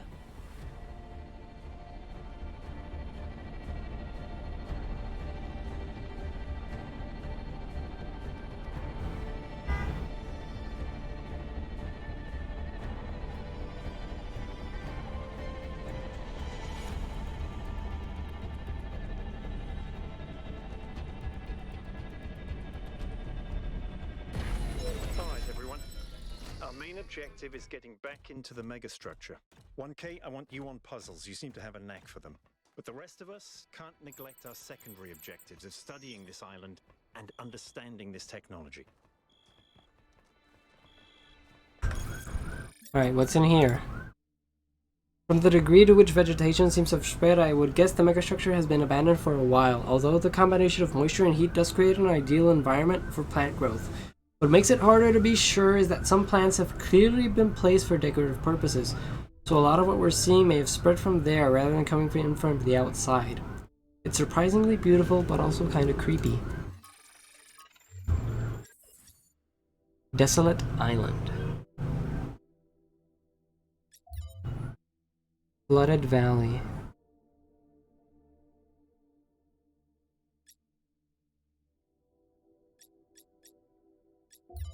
Okay, so I guess this is where we're going next.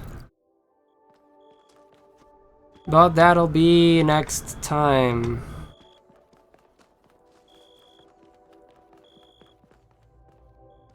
I'm gonna leave now. So I'm gonna raid out.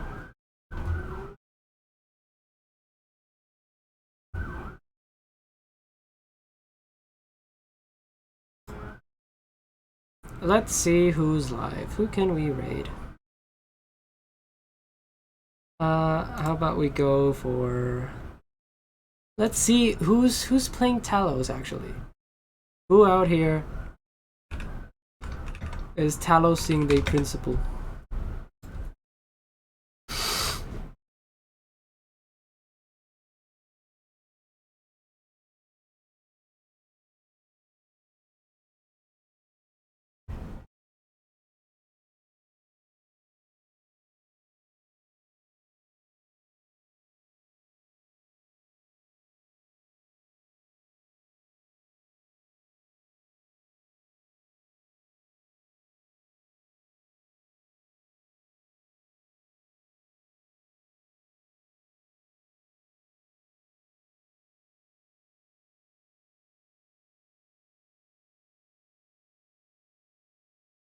I'm not sure. I'm not sure who I could raid.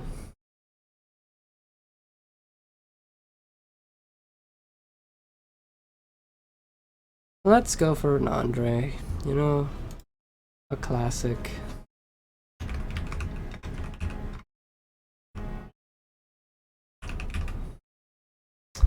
Let's go, goodbye, I'm leaving.